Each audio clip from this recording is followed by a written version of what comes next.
For the last time in 2025, the cars of the NASCAR Euro Series Pro Division are on the grid, and we are ready to determine who will be our champion in the Pro Division in 2025.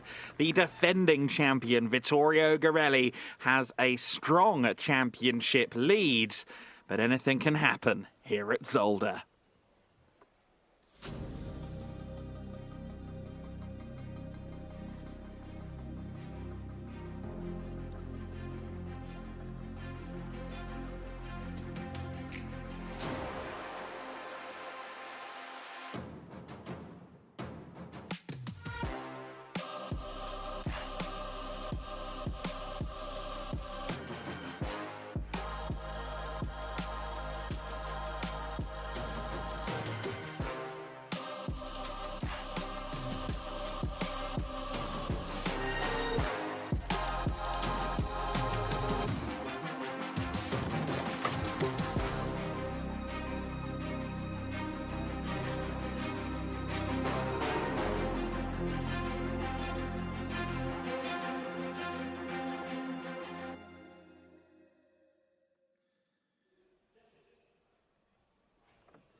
It's a very interesting situation that we face coming into today's race.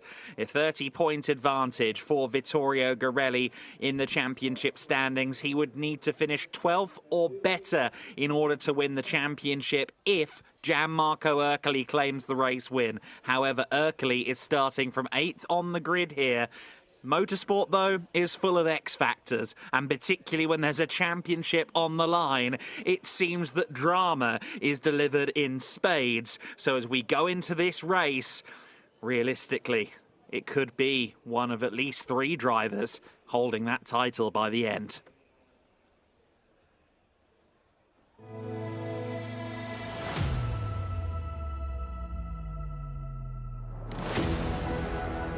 For more than a decade, the sacred lands of Zolder have been hosting the pinnacle of NASCAR in Europe. Legends have risen.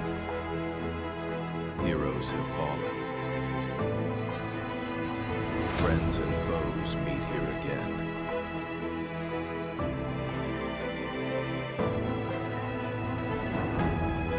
But only one driver can raise the trophy.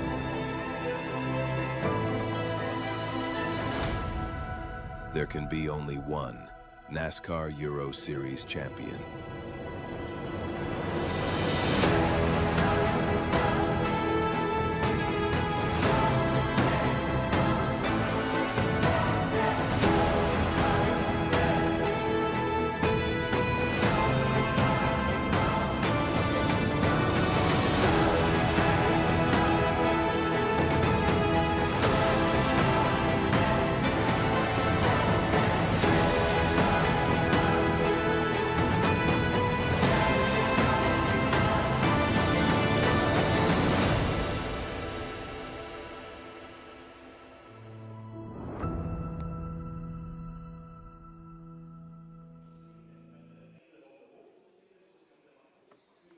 Well, here we go then. The countdown to the command is on. Currently, the grid walk is on. The atmosphere down on the grid among the fans is very special indeed. It always is when we're here at Zolder, which has become a favourite part of the NASCAR Euro Series calendar. There's just something in the air on a championship deciding weekend, no matter where you are in the world, no matter which championship you're fighting for. But here in the NASCAR Euro Series, with the pride of potentially becoming the new NASCAR Euro Series Pro Champion. It is a lot going through the air here today. You see there Liam Hazeman signing autographs, all the drivers keeping themselves busy, interacting with the fans, taking pictures, signing pictures. But at the back of their minds, they'll all have objectives. And for the man on pole position for this race, Vittorio Garelli, the objective is clear.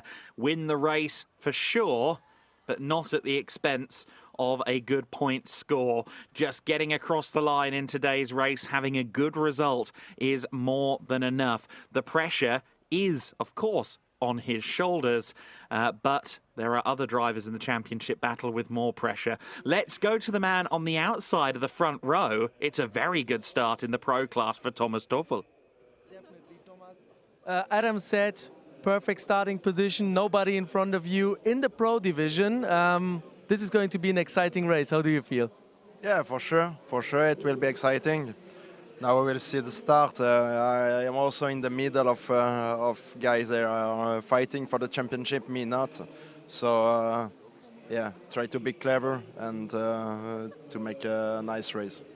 When you think about the 2025 season, a lot of track time, a lot of ups and downs, but also a lot of potential. How happy are you with the performance in general? With my performance, I am really happy because with the pace, we have a lot of time, the good pace during the weekend. But yeah, it was not the best regular season that I had. But yeah, seems good. Are you later at the party? We will see. All right. I will wait for that for you, okay? Good luck, have fun. Back to you, Adam. Definitely get himself a free drink or two from a few people if he can beat Vittorio Garelli. Remember, Garelli was 8/10 clear on pole position after qualifying yesterday, and he had a seriously impressive run to victory in yesterday's race as well. Liam Hasemans will be on the second row of the grid along with Thomas Chrysonis, who we must congratulate again on winning the Open Division Championship earlier on today in the race for the Open class on Sunday morning. Chrysonis, the first Greek driver to win a title in the NASCAR Euro Series, and that accolade means an awful lot to him. The main championship rival for Vittorio Garelli is Gianmarco Ercoli, who is only starting this race from 8th on the grid. If the number 24 of Garelli finishes 13th and Ercoli wins the race, it would be a championship for Ercoli, but that's going to be quite unlikely from these positions. Let's go back down to the grid. I'm here with Liam Hasemans, really busy at the moment signing hero cards. Last race of the season, from a driver's perspective, how does it feel like? Well, for me, it's just enjoying as much as possible basically right now because, well, the chances on the championships are very, very low. But no, just enjoying as much as possible. I think also, well, very unfortunate for my teammate, for Joe, because, well, he had a little touch in the first race, but also, yeah, just race incident. He couldn't go anywhere. But no, just enjoying as much as possible. Also, we saw yesterday we had a quite competitive car, so try to rebuild the same for today. What about the junior trophy standings? Yeah, to be very honest with you, I still need to figure out because I don't know exactly where I need to finish to stay in front. But I think I need to be like 8 places in front of pole or something. But yeah, well, it's not the most fair way because yesterday he had a big touch. But yeah, no, for sure I will try to go for first place in the junior at least. Okay, last question, and you know it's the end of 2025. There's a season coming in 2026. Will we see you again? Normally, yes. Normally, yes. Normally, yes. Let's say 80%, yeah? But I won't say anything more, but normally you see me back next year. See, Adam, you have now to make a stripe at him, but 80%. Just an 80% long stripe for Liam, okay? Call me if you could be confirmed, okay? Yeah, I call you. All right, good luck, have fun. Back to you, Adam. Liam Hasemans, always a good time. Of course, he will, like any young driver, be looking at the options he can have across the motorsport landscape, but he loves it here in the NASCAR Euro Series, and I think winning the Pro Championship one of these days would mean an awful lot to Liam. He's proven that Ratty Jones racing car can win races, and often does seem to have better race pace than qualifying pace. If they can nail down that quali pace in 2026, he'll be a force to be reckoned with. Let's go back down to Andre. Hey, champ, how's it going? Going good so far. Yeah, well, but now that it has kicked in, I'm more happy, more excited, you know. It's the last dance of the season. We hope it would be nice to close it with a podium. So, yeah, I mean, we are within our goals. We wanted top 5 in the championship, in the pro. We wanted open championship win. So, yeah, we're on a good starting point. I think there will not be a crash, so I think we will have a good race, a good start. If I can manage to keep the outside on turn 1, maybe I get the advantage over Liam and I am turning P3 in the back straight. That would be ideal. And then, yeah, we will see from there. But I think, honestly, if you ask me for the win, if Vittorio managed to clear the start, yeah, he showed that all the weekend he was extremely fast here. So probably, realistically, we can fight for a P2. I don't know so much about the win. But we will see, you never know. I have to ask the question at the end of the season to any driver, okay? To every driver. 2026, we will see you back. Will you not you cannot defend the championship, but will you step up in pro and fight there for the championship again? Of course. 2026, I will be back. All right, then we have to confirm you soon. You know, procedure, I'm going to let you know. Adam, the next drive on the list. Just hold on there, Andre. I'll start that press release now. Excellent stuff from Thomas Chrysonis. He's certainly going to be making a bid for that Pro Championship in 2026. Vittorio Garelli, the defending champion, of course, he will be stewing there at the front at the moment, focusing with the countdown to command, ticking towards 20 minutes away. The most critical race of his season is coming up very shortly. For Gianmarco Ercoli, his closest competition, of course, he started 8th in yesterday's race as well and very quickly moved his way up to P3 on the grid. So he'll be hoping for well, P3 on the timing table, I should say. He'll be very keen for similar fortunes in this race. What about drivers like Mark Goossens? We've not seen him this year, but he's there 5th on the grid. The home driver, the Belgian racer, would absolutely love to try and get a podium here on his one-off return. Let's go back down to Andre.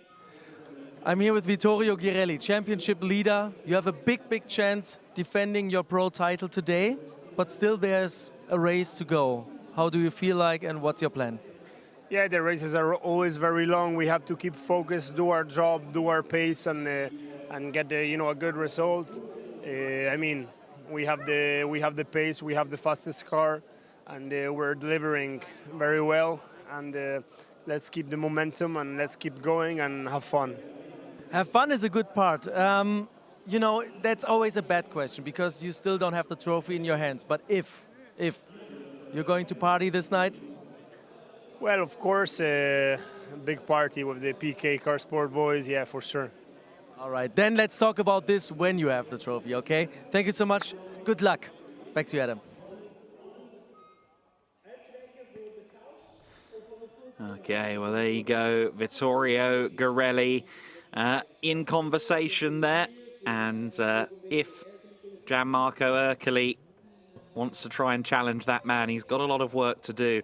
To my understanding, it would be a 12th position or higher for Garelli if Ercoli wins, although I think that would even be with the bonus points for most overtakes for Ercoli. If Ercoli doesn't have the most overtakes of anybody, it becomes 8th place for Vittorio Garelli would be all he'd need. So it's going to take a reversal of fortunes, quite frankly, between Ercoli and Garelli. But nothing's a guarantee in motorsport, and Vittorio Garelli is going to be very keen on getting to the checkered flag first on this day to just sign, seal and deliver that championship in the best way possible. Martin Dubeck, last year's Euro NASCAR Open champion, I understand he's not on the grid for this one, which is a shame because if you look at the point standings, he is still there in the top 10. Vittorio Garelli on 462, Gianmarco Ercoli on 432 points, Paul Giuffreau on 410, still mathematically in contention, but it would take an awful lot of misfortune ahead for him. Thomas Chrysonis in 4th place, Liam Hazemans in 5th, and looking to try and steal away the junior trophy from Giuffreau. Sebastian Blakemolen in 6th position, Garrett Lowe, Dubeck, Ciortis and Armetta, your top 10 in the championship, while Claudio Remeggio Capelli leads the Challenger Trophy. While we can now go back down to, I think, Mark Goossens is with Andre. Yes, that's Mark Goossens, and that's the story. On Friday morning, I saw you coming to the track. You were not on the entry list. A few hours later, I've heard, okay, we have another driver to add to the entry list. A very late entry with the club competition car. And it seems to be working really good because it's a brilliant starting position, right? Yeah, well, first of all, I would like to thank everybody for having me again because it's been a while that I wasn't in the Euro NASCAR. I'm loving it here. You know, I'm really having a good time enjoying the racing in this series. And so yeah, when I visited the track last week and I saw Fabrizio Hermeta, of the team owner of Club Competition, we started chatting and we knew that there was a spot available. And you know, 1 week later we finalized the deal. Unfortunately, it didn't happen until 11 o'clock on Friday morning. So it was what we call a last-minute deal this time. But no, it's all going well. New team, new car, learning about it, and you know, yesterday in the race, instead of fighting for one position, I'm not doing anything for the championship. So I decided to fall back a little bit and try to find the momentum of getting a good lap time in, which you know I obviously did because we're P5 on the grid. I don't think I have the speed to remain in P5 at the moment, but we'll see. I mean, there's some good guys around us. Home race, and you know that Zolder will be part of the schedule also next year. Again, the finals. How is it again to be with those cars at your home track here? Oh, it's lovely. I mean, the track really suits these cars, and you know, there's a bit of curb hopping here. There's a lot of action, as we've seen already in the 3 races this weekend. So no, it's just great to be part of it. And you know, if calendars and jobs allow me to, then I would love to do some more next year and come to Zolder again, but also the full championship if it's possible. But you know, it's still too early to say anything about that. Okay, you answered already the next question. That's perfect. But it's always a pleasure to have you here. So enjoy the race. Thank you so much, Mark. Back to you, Adam. Great for him to be here with us again on home turf. Mark Goosen's always a popular face to see at the Circuit Zolder, and he will be working hard to try and stay in that top 5 position, as he alluded to. We'll see if he does have the pace or not. Of course, he's not the only returnee this weekend. We've got Ryan Vargas starting deep in the pack in 17th with Marco Stipp Motorsport. Good to see him after his adventures this year in the NASCAR Canada Series, among other categories. Let's go back down to Andre in that swarm of people. All right, I'm here with David Kajaya. I'm here with David. Sorry, but my daughter was behind the camera. She's not on camera, but she was there. But let's talk about racing. A phenomenal race weekend for you so far. Yesterday you posted your career best result. You have a really good starting position today. So how do you feel? Yeah, I'm happy and relaxing before the race. Yesterday's race was quite good. The team gave me really good car and I had pace. And today I will try to do my best. Let's see, you never know in advance what will happen in the first corner, but I will try to push and to avoid some crashes. I already talked to Sandro about this, 2026. Will you be back? Will you try NASCAR in a second season? Is that at least the plan? Yeah, it's difficult to say now, but our plan is that, yeah, we'll try our best to be here for the 2026. That sounds like 60% maybe, 60, 70%. Yeah, we're making a list. You should ask to him. I think I for that. Yes or no? Hi guys. Most probably let's see the final results for the championship from today. So now you have a gap. Now you know what to do. I'm not sure if I'm here in the right discussion right now, so I'm leaving you right now. So good luck. Thank you so much, guys. Back to you, Adam. Intrepid live journalism from our own Andre Viegold. Great to see kind of some of the drivers already kind of almost letting their hair down and looking forward to this last race of the season. Lap it up while you can, of course. In about 5 minutes' time, we'll hear the national anthems of the United States and Belgium, and when that happens, it becomes clear that it's time to focus forward on the racing action before the engines fire into life at the end of the strongwatches.com countdown to command. Fans flooding the grandstands then, ready for this last Euro NASCAR race of the weekend and of the season. Meanwhile, let's pop back down. I'm here with Melvin de Groot. We didn't have you live in the Open broadcast, but you're the Legend Trophy champion in the Open division. How are you feeling? Well, it's always nice to have the reward back to me again. It's the 3rd time. Of course, yeah, it's a class above 40 and it's not the general championship, but you know, but it was a good year in total with an overall win one time, and good places all year through, except Oosterleben. So no, I'm happy. And it was against Capelli in the last 2 races. So with a bit of calculations, and he was in front of me the last race, but I knew with 1 place behind him that I would become champion. So I just stayed 1 second behind him and knew I was the champion. I have to ask this question to everyone. Everybody knows exactly what's coming up now. 2026, 4th time Legend Trophy. Yes, no, maybe. Well, yeah, I think when you race, you need to do it for something. So the Legend Trophy for sure, and let's try to finish finally after such a long time in the overall top 3 or so. So you will be back. I will be back. Yeah, otherwise I'm at home. But no, of course. John, Adam, of course. Sorry, I was in my head at the PR manager already for the press release. We have to confirm you soon. Another one for our list. Excellent. We'll have to figure out what the opposite of another one biting the dust is, because we keep getting confirmations at the moment.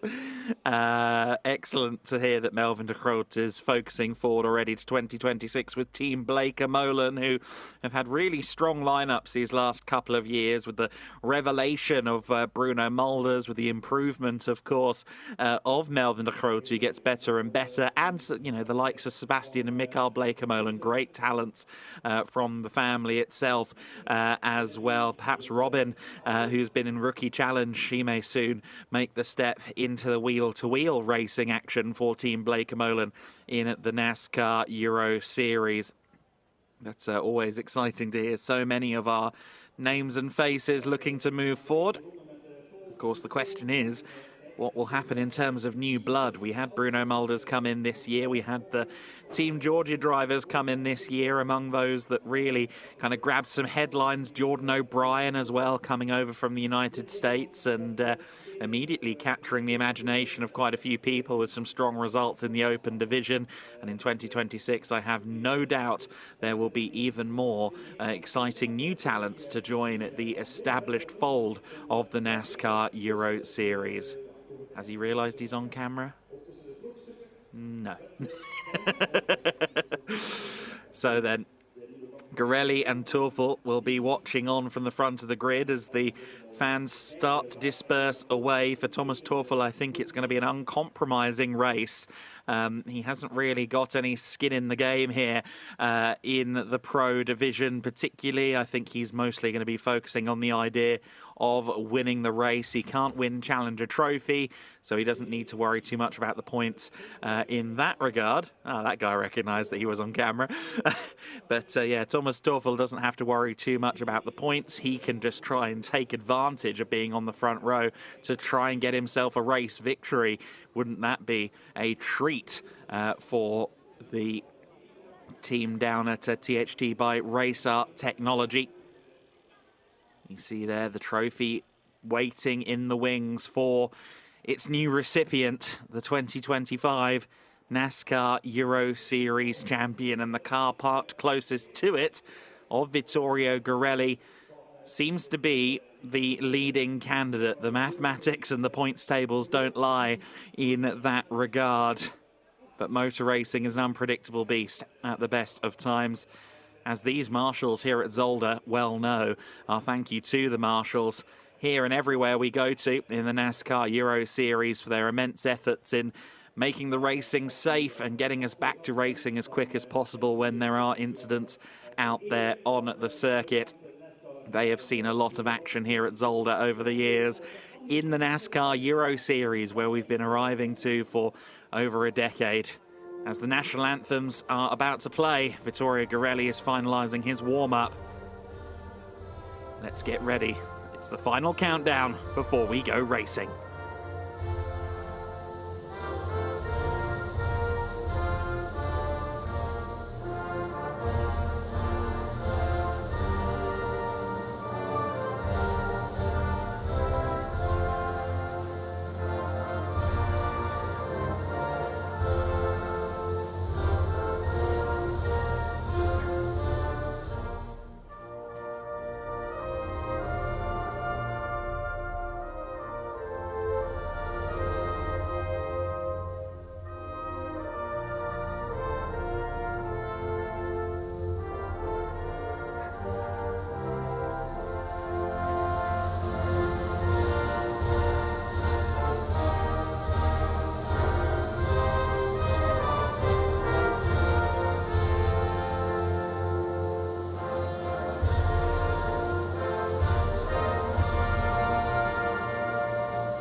The Belgian and US national anthems are completed, and our favourite Marshall Post gets another opportunity to be on camera. These guys have become something of a smash hit over the course of the last few weeks and of the last couple of days, I should say. And part of it has been because they have joined in on this, the cheerleader routine that immediately precedes the racing action. So I'm sure they will enjoy one last song and dance before the main event, that being the NASCAR Euro Series Pro Division decider.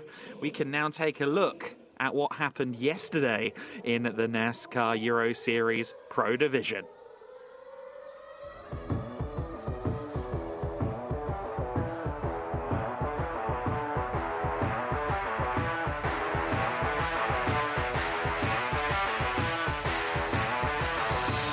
Drivers, start your engine. But it is a great launch from Vittorio Garelli, perhaps as scheduled. Oh no, Bruno Mulders loses it into the first corner. He's collected Paul Dufro.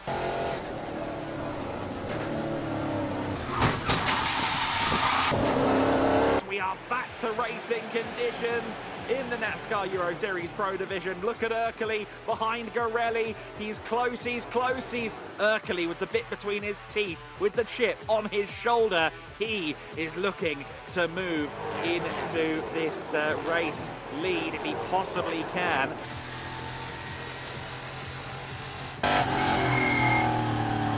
It is Hazeman's through into second place. I was going to remark that pressure from Reberg as well. Reberg is right there behind him. Hazeman's has gotten through.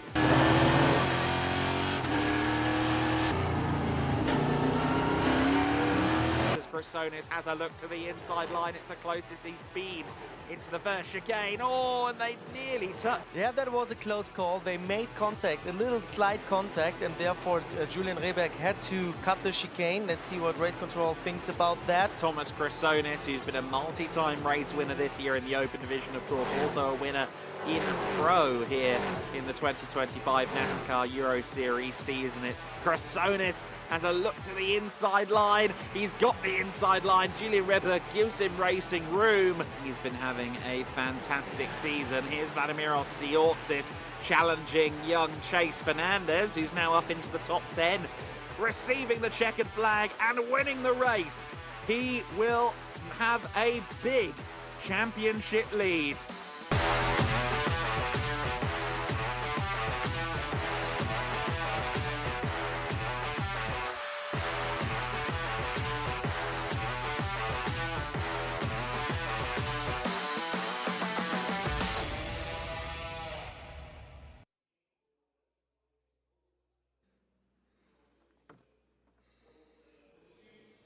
And 24 hours later, we're set to do it all again. They've got pom-poms down at the Marshall Post. Oh, the culmination. This Marshall has finished his story. Better than Cody Rhodes at WrestleMania 41. 3 minutes until the countdown to command. The jovialness, the festivities and the fun will continue long into the night here at Zolder, but the serious business is about to take place, and that is the championship decider in the NASCAR Euro Series Pro Division. Loving the feeling down there, Andre. It looks like a really fun atmosphere. It looks like we've got a lot of excited people watching on down there. But tell me how it was feeling on the grid. It was very, very busy down there. Yeah, definitely. It was so hard to get through to the drivers to get an interview there. A lot of people here at Circuit Zolder for the last race of the 2025 NASCAR Euro Series season. Everything is set for one last dance, for one last NASCAR race in Europe, and we have still a title to give away. It looks like that Vittorio Garelli is in a really good position to become a back-to-back pro champion, but you never know what happens in that races. So it's more it's another race, another 45 minutes, and then we will see who's going to be the champion. But I bet this is going to be a nail-biter again. And to be honest, Adam, this was a beautiful, wonderful, thrilling, exciting season with a lot of friendships made, but also rivalries that heated up during the playoffs. So everything is set for a perfect season ending here. When you said beautiful, wonderful, and exciting, I thought we were going back to the Dancing Marshal. But yeah, what a season it has been. You're quite right. And I mean, so much of it as well has been almost exploratory with guys like Bruno Mulders coming in, with Thomas Chrysonis, who we always saw steadily improving, but you know, I don't think anyone expected him to so comfortably win the Open division at the start of the year. And of course, you know, he's still there in 4th position in this Pro division as well. He's been absolutely incredible this season. It's been a year where the big names that we expect have all been there fighting hard. And ever more so, we get a peek into what the future might look like too. Yeah, definitely. The good thing is that we have so many talented drivers joining the NASCAR Euro Series. A lot of names that build their name here in the NASCAR Series are very loyal to the series. Now we have just 25 seconds to the command, of course, presented by stromwatches.com. So everything is set for that final dance. Let's go down there to the grid. Motoren zal laten brullen. Rudy, het is aan jou. Dank u wel. Gentlemen, start your engines. There we go. Rudy Descamps, a guest of Isotec, which is another one of the Belgian partners for Whelen Engineering, of course a long-term partner of the NASCAR Euro Series Whelen Engineering. And in about 2-3 minutes time, we'll be rolling towards the Whelen start zone for the final time in the 2025 NASCAR Euro season. And the prospective champion, the points leader, the reigning champion of 2024, Vittorio Gorelli, is going to be the driver that starts us from pole position. But I think we have a wild card in amongst the front of the field in Thomas Tuchel. He's 18th in the points. He's 3rd in Challenger Trophy with no shot of winning Challenger Trophy. So he is going to be purely focused on ending his season on his ultimate high, his biggest high to date in the NASCAR Euro Series. That second row of the grid also laden with intrigue and challenges. Thomas Chrysonis, our newly minted Open Division champion. He is going to want to start his career focusing on pro. From this point onwards, he's only going to be a pro driver, and he'd love to at least stand on the podium today heading into the 2026 season, where he's set to make a bid on that. Vittorio Gorelli then starting on that pole position, as we've alluded to, alongside the 34 car, Thomas Tuchel's THT by Race Art Technology Machine. Retty Jones Racing's Liam Hasemans is next alongside PK Car Sport number 13. Thomas Chrysonis, teammate, of course, to Gorelli on pole. Third row of the grid, Mark Goosens for Club Competition, one of their best starting places in the Pro Division this year. Team Georgia by MSM's David Kajaya is next. Bruno Mulders on row 4 of the grid. He is alongside the man who sits second in the points, the man who needs to really elevate himself in this race, and that's Gianmarco Ercoli. Row 5 of the grid, Fabrizio Armetta, the team boss of Club Competition, looking to finish in the top 10 once again. He's alongside another team boss, Sebastian Blakemolen, Giorgio Maggi, and Julian Ribberg in 11th and 12th place. Ribberg looking to recapture that top 5 form that we saw from him earlier on the Saturday race. The rest of the grid, Chase Fernandez, 13th, running in the top 10 yesterday. Young Chase Fernandez, up until a late issue with the car. The British F4 racer from this season, a race winner in one of Europe's top F4 categories, making a really interesting step into Euro NASCAR this weekend. He's alongside Jack Davidson. Martin Dubeck is set to start 15th, but I don't think he's actually going to be taking the start. His car certainly wasn't down there on the grid, so it'll be Siortis on his own, seemingly, on row 8. From there, it is Vargas and Garrett Lowe, an All-American, row number 9. Garrett Lowe will be disappointed to be that far down the field. Massimilio Lanza and Ulis Del So, 19th and 20th. Claudio Remeggio Capelli and Igor Stefanovski on row 11. Sokolovski in 23rd place. And the other party that could just maybe win the championship with a lot of misfortune, Paul Giuffreau starting in 24th. Federico Monti is set to round out the order. We're approaching the wheel and start zone here in just a second, Andre, for the final time this year. Let's belt up, strap in, and get ready for some NASCAR Euro Series Pro action. Yes, the V8 music, the V8 orchestra for the last time in 2025. We are ready to crown the Pro Champion, the biggest title that we have in European NASCAR racing. We saw already the Open Division decided, but now it's for the big trophy, the beautiful TJ Trophy. They go through the last chicane and then onto the start-finish straight. We are heading down to the wheel and engineering start zone, and it's green flag in the air. We are racing for a final time in the 2025 NASCAR Euro Series season. We are underway, and it's a great start from Vittorio Gorelli. He leads it into turn one. Tuffle trying to find grit to hang on around the outside, ends up meeting the rear bumper of Gorelli, who covers off the circuit to lead the way in the early corners. Chrysotis and Hazeman side by side behind Tuffle for third position. We've got some of Jack Davidson's bodywork getting cast aside. Oh, and it's a big incident. A huge incident for the 33 of Giorgio Maggi. Oh my goodness, that was a very big roll for the Speedhouse driver, and this will no doubt put a pause on proceedings. We saw Jack Davidson involved with that. Paul Giuffreau there was being squeezed by the 14 of Ulis Del So as well. But Giorgio Maggi, we can see him thankfully moving and looking to get himself out of the car. But that was a huge incident. Jack Davidson's out of the car as well. Claudio Remeggio Capelli was involved in that one as well. But I mean, I can't remember an accident that violent in a NASCAR Euro Series race. I can scarcely remember this many rolls in Cup Series at a super speedway. That was a horrible ride for Giorgio Maggi, and I'm so relieved to see him moving around inside the car and looking relatively okay. That is hugely dramatic. Every panel on that car very quickly came loose. There's Claudio Remeggio Capelli checking in with Maggi as well, you see there, but you also critically see Giorgio Maggi standing on his own 2 feet, talking to the medical personnel. A testament again to the safety of the NASCAR Euro Series machine.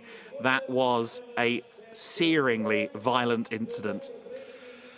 Oh, my heart skipped a beat there, really. That was a violent crash, and I'm so happy to see Giorgio out of the car, standing on his own power, and he was moving immediately, getting rid of the communication cable there.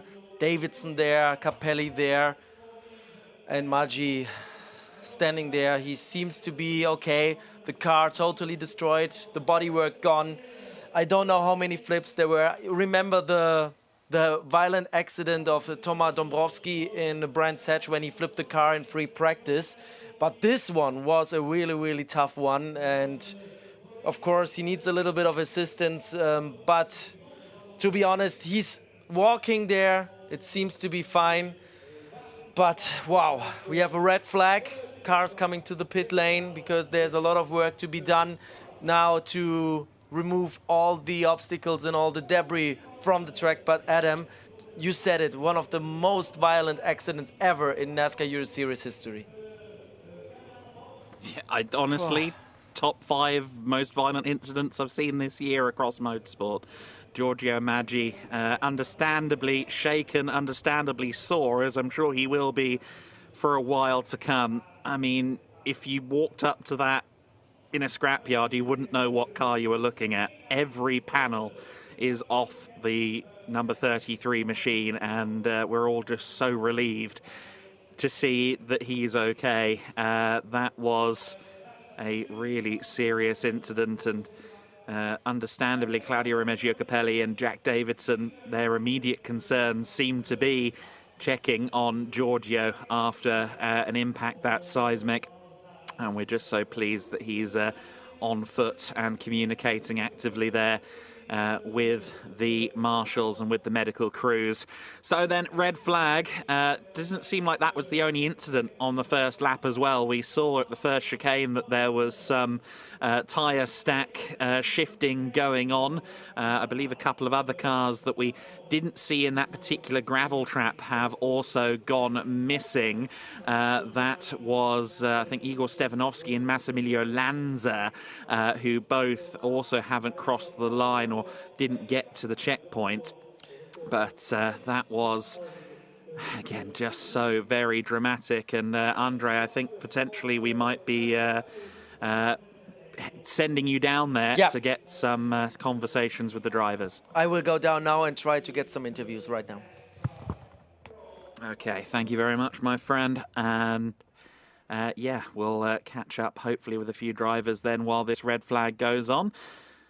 There is the number 33 car being moved away, and of course it is going to be a fairly lengthy process here to get that car fully recovered and make sure that all debris is off the circuit. You see them there sweeping away because, of course, there was that tight squeeze with Delso and Dufro that caused a little bit of debris being kicked up. And you see there, of course, you've also got to remove the 21 and the 5 cars as well. If you're just joining us wondering where's the race, well, first lap incident, Giorgio Maggi taking a huge roll through the gravel trap coming out of turn 3. We've seen him walk away from the scene of the crash, which is hugely heartening after a heart-in-mouth moment on the first lap of this race. His colleagues and co-drivers, Jack Davidson and Claudio Remeggio Capelli, among the first there to check on him, but he was out of the car and ultimately, well, maybe not okay, certainly shaken. We at least saw him moving. The race got started then with Vittorio Gorelli getting a fabulous start, managed to control proceedings. You saw Thomas Toffel got a really good run out of the first corner, but Vittorio Gorelli successfully blocked it off.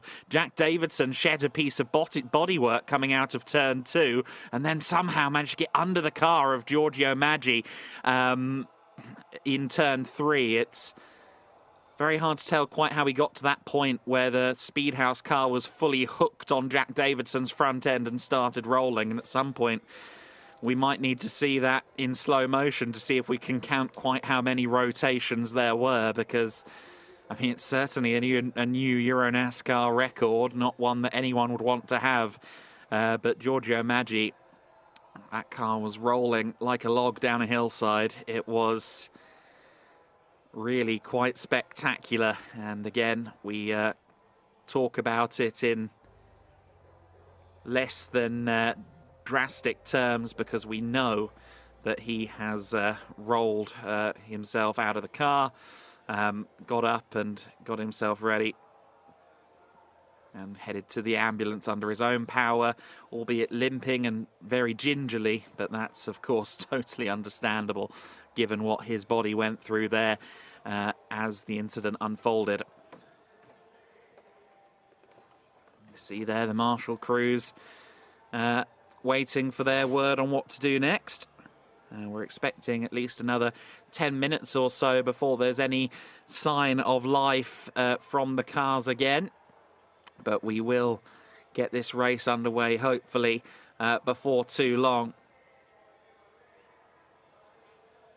Again, a freak accident at the start of the race, but thankfully we saw all 3 drivers involved walking about and feeling okay.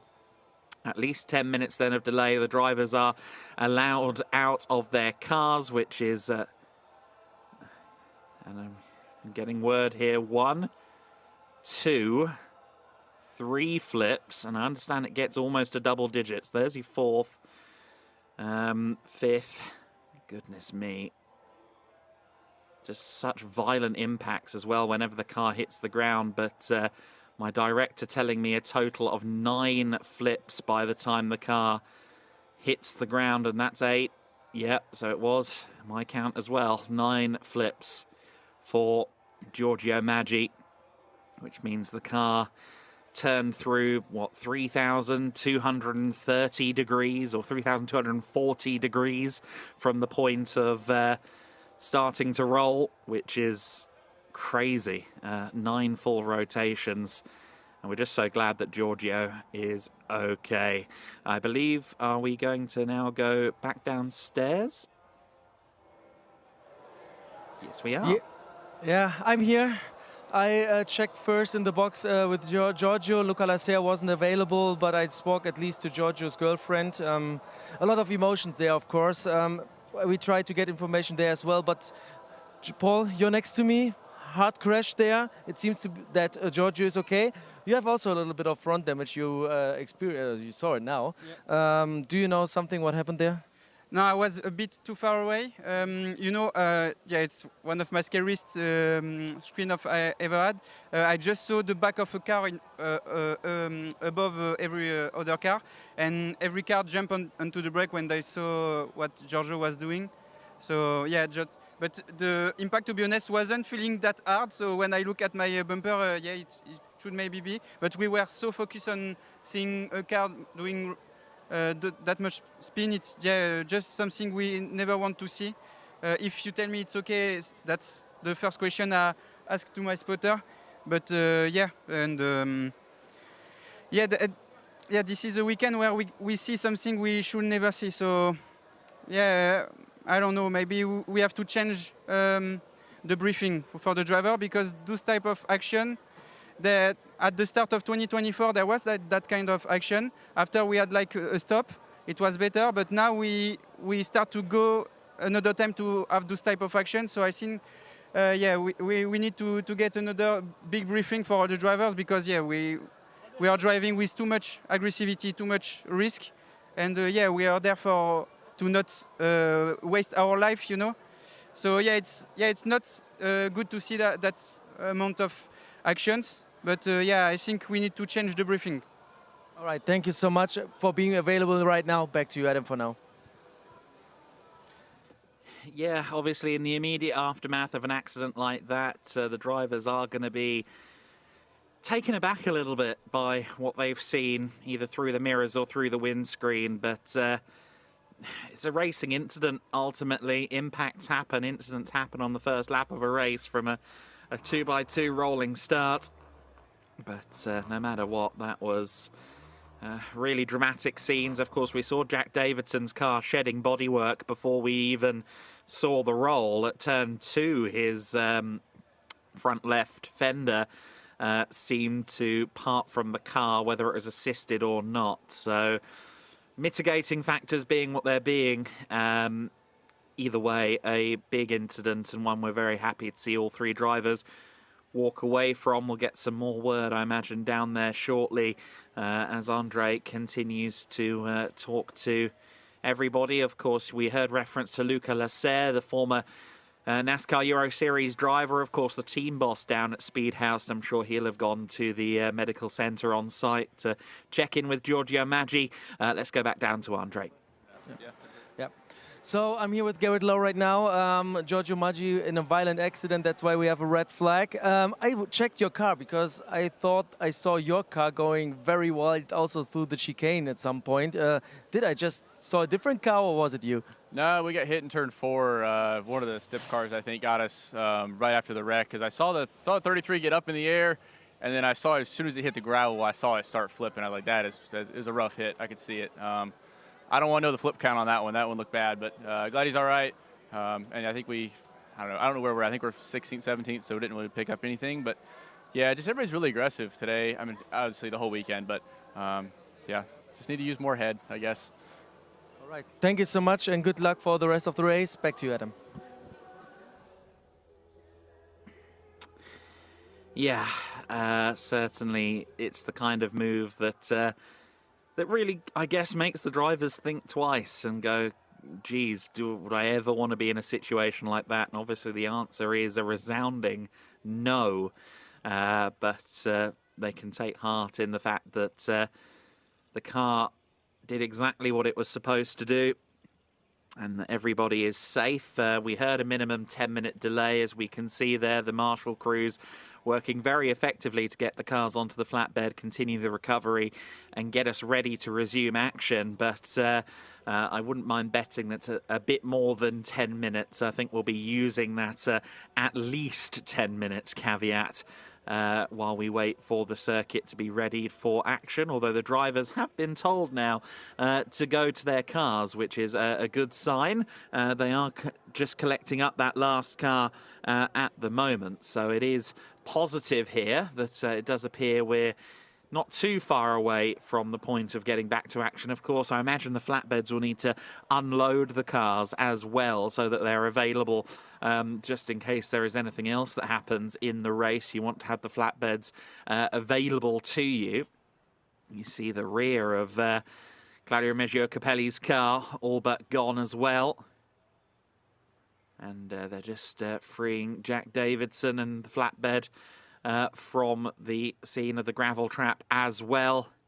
You can see the canal in the background as well, where you often see some freight moving in the back of these shots down at turn 3, turn 4.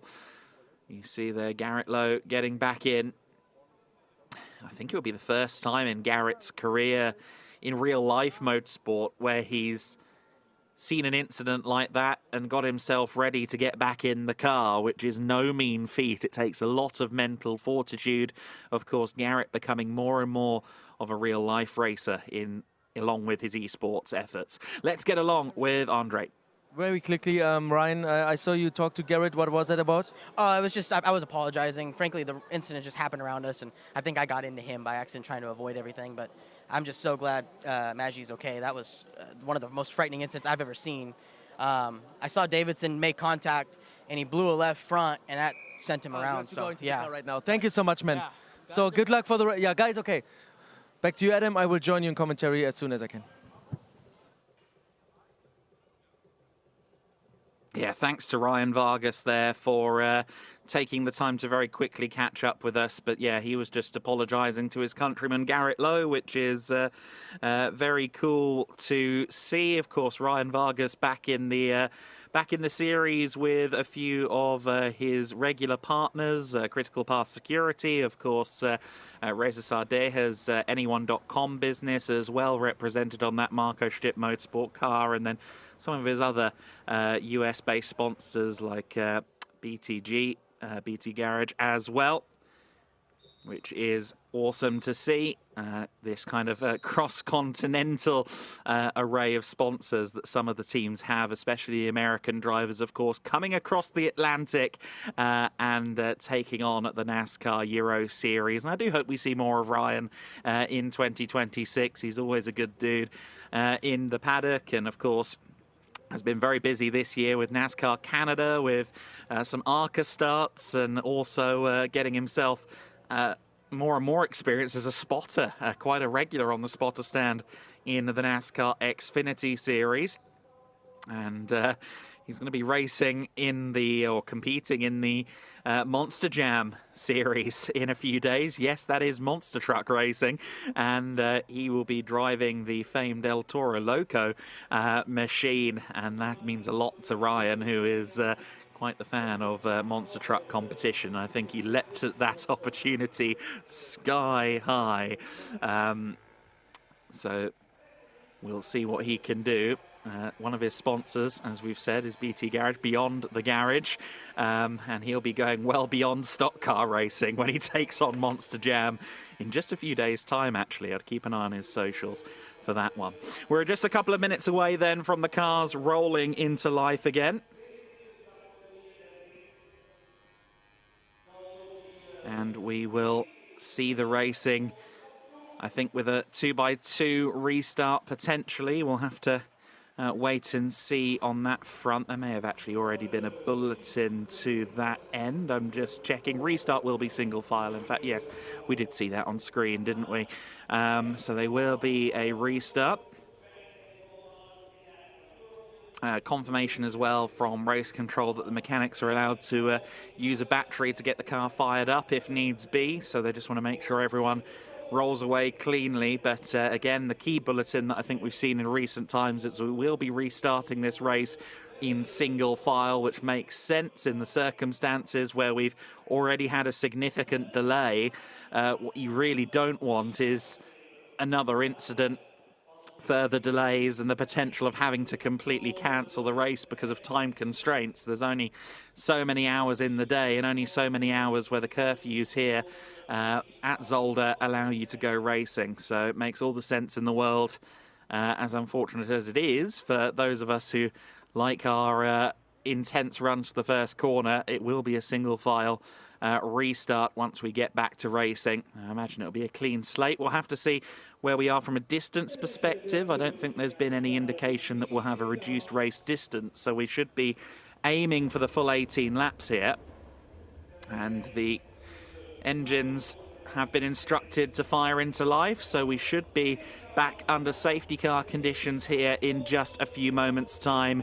And the engines are now being refired, so we're just moments away from returning to action. The red flags have been replaced by yellow flags around the circuit now, as we see Jack Davidson's number 21 machine being placed back to the team, and certainly not the note on which Lux Motorsport would have liked to end their season, but at least Jack is okay.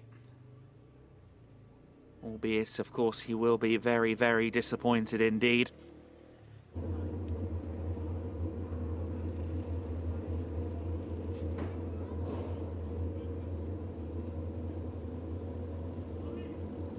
And arguments ongoing as to quite how many flips we saw in the Giorgio Maggi incident. But I mean, no matter whether it was 9 or rookie challenge competitor Thomas Porin says he makes it 13. However many it was a hugely dramatic incident, and the fact that that chassis and that roll cage has completely stayed intact, and that the bodywork did its job dissipating the energy away from the cockpit, and that allowed Giorgio Maggi to walk away, is nothing short of stunning. And no matter what happens in the championship from this point, in this race from this point, realistically, that's the headline of the day. That clip of those rolls followed by Giorgio walking away. There is no better story. There is no more welcome story that we'll have from this point on in the day.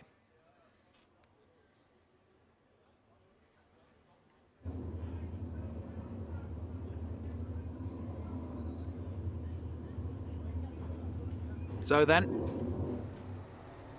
the cars are rolling. They're back on the circuit. We'll see how many laps we do behind safety car. I suspect it should just be the one. Maybe they'll give them 2 laps to bed everything back in. Of course, with the race being red flagged on the first lap, it'll effectively be qualifying order again back out there on the circuit, which means Vittorio Garelli is leading them around. Thomas Toffel is going to be second position. Chrysonis Hazeman's 3rd and 4th place. And then in P5 is, I think, David Kajaya, is it? No, it's Gianmarco Ercoli. So I think maybe we're going from the first sector onwards, potentially, or maybe it's just that so many cars were not starting. But the order there in the behind the safety car queue, then, as we can see, is Ercoli, then Kajaya, so that's 5th and 6th, then Mark Goossens and Bruno Mulders, and Armetta and Blakemolen. Now, Goossens certainly was ahead of Ercoli on the grid, so I'm guessing it's some sort of hybrid of where they were at the first sector split and starting grid. It's hard to know quite how we've reached that conclusion, but that is the conclusion we've reached. That's the order that the queue is in. And I think we will be going racing here in just a matter of moments. You see there Federico Monti at the back of the field. Good to see him back out there as well. His race ended in an incident yesterday, but he's running well. Safety car confirmed. coming in this lap.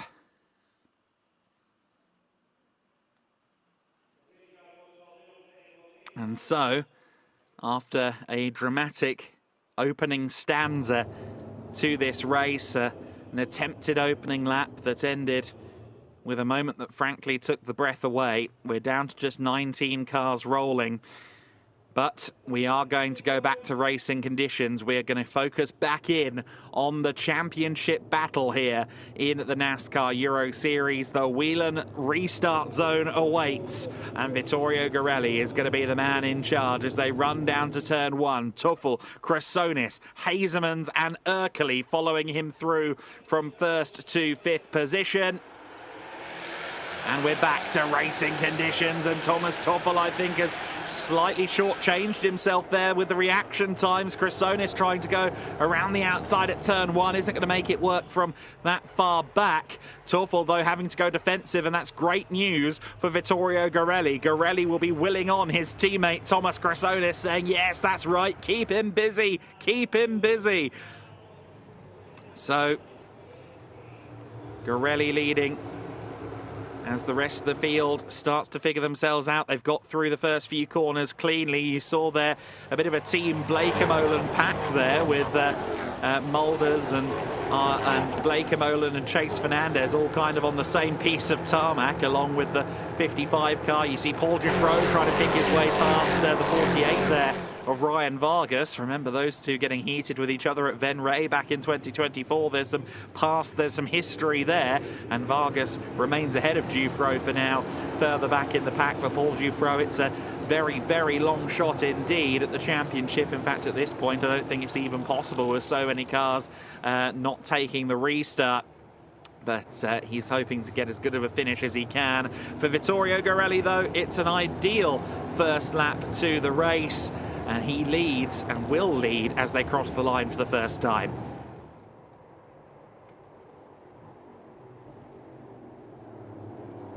Don't think we have Andre back in position just yet, but hopefully we will have him back up in the box. Obviously, he's had to do a good amount of running around over the last few minutes as well. But Vittorio Garelli crossing the line 6/10 clear of Thomas Tuffel. Thomas Kresonis in 3rd position.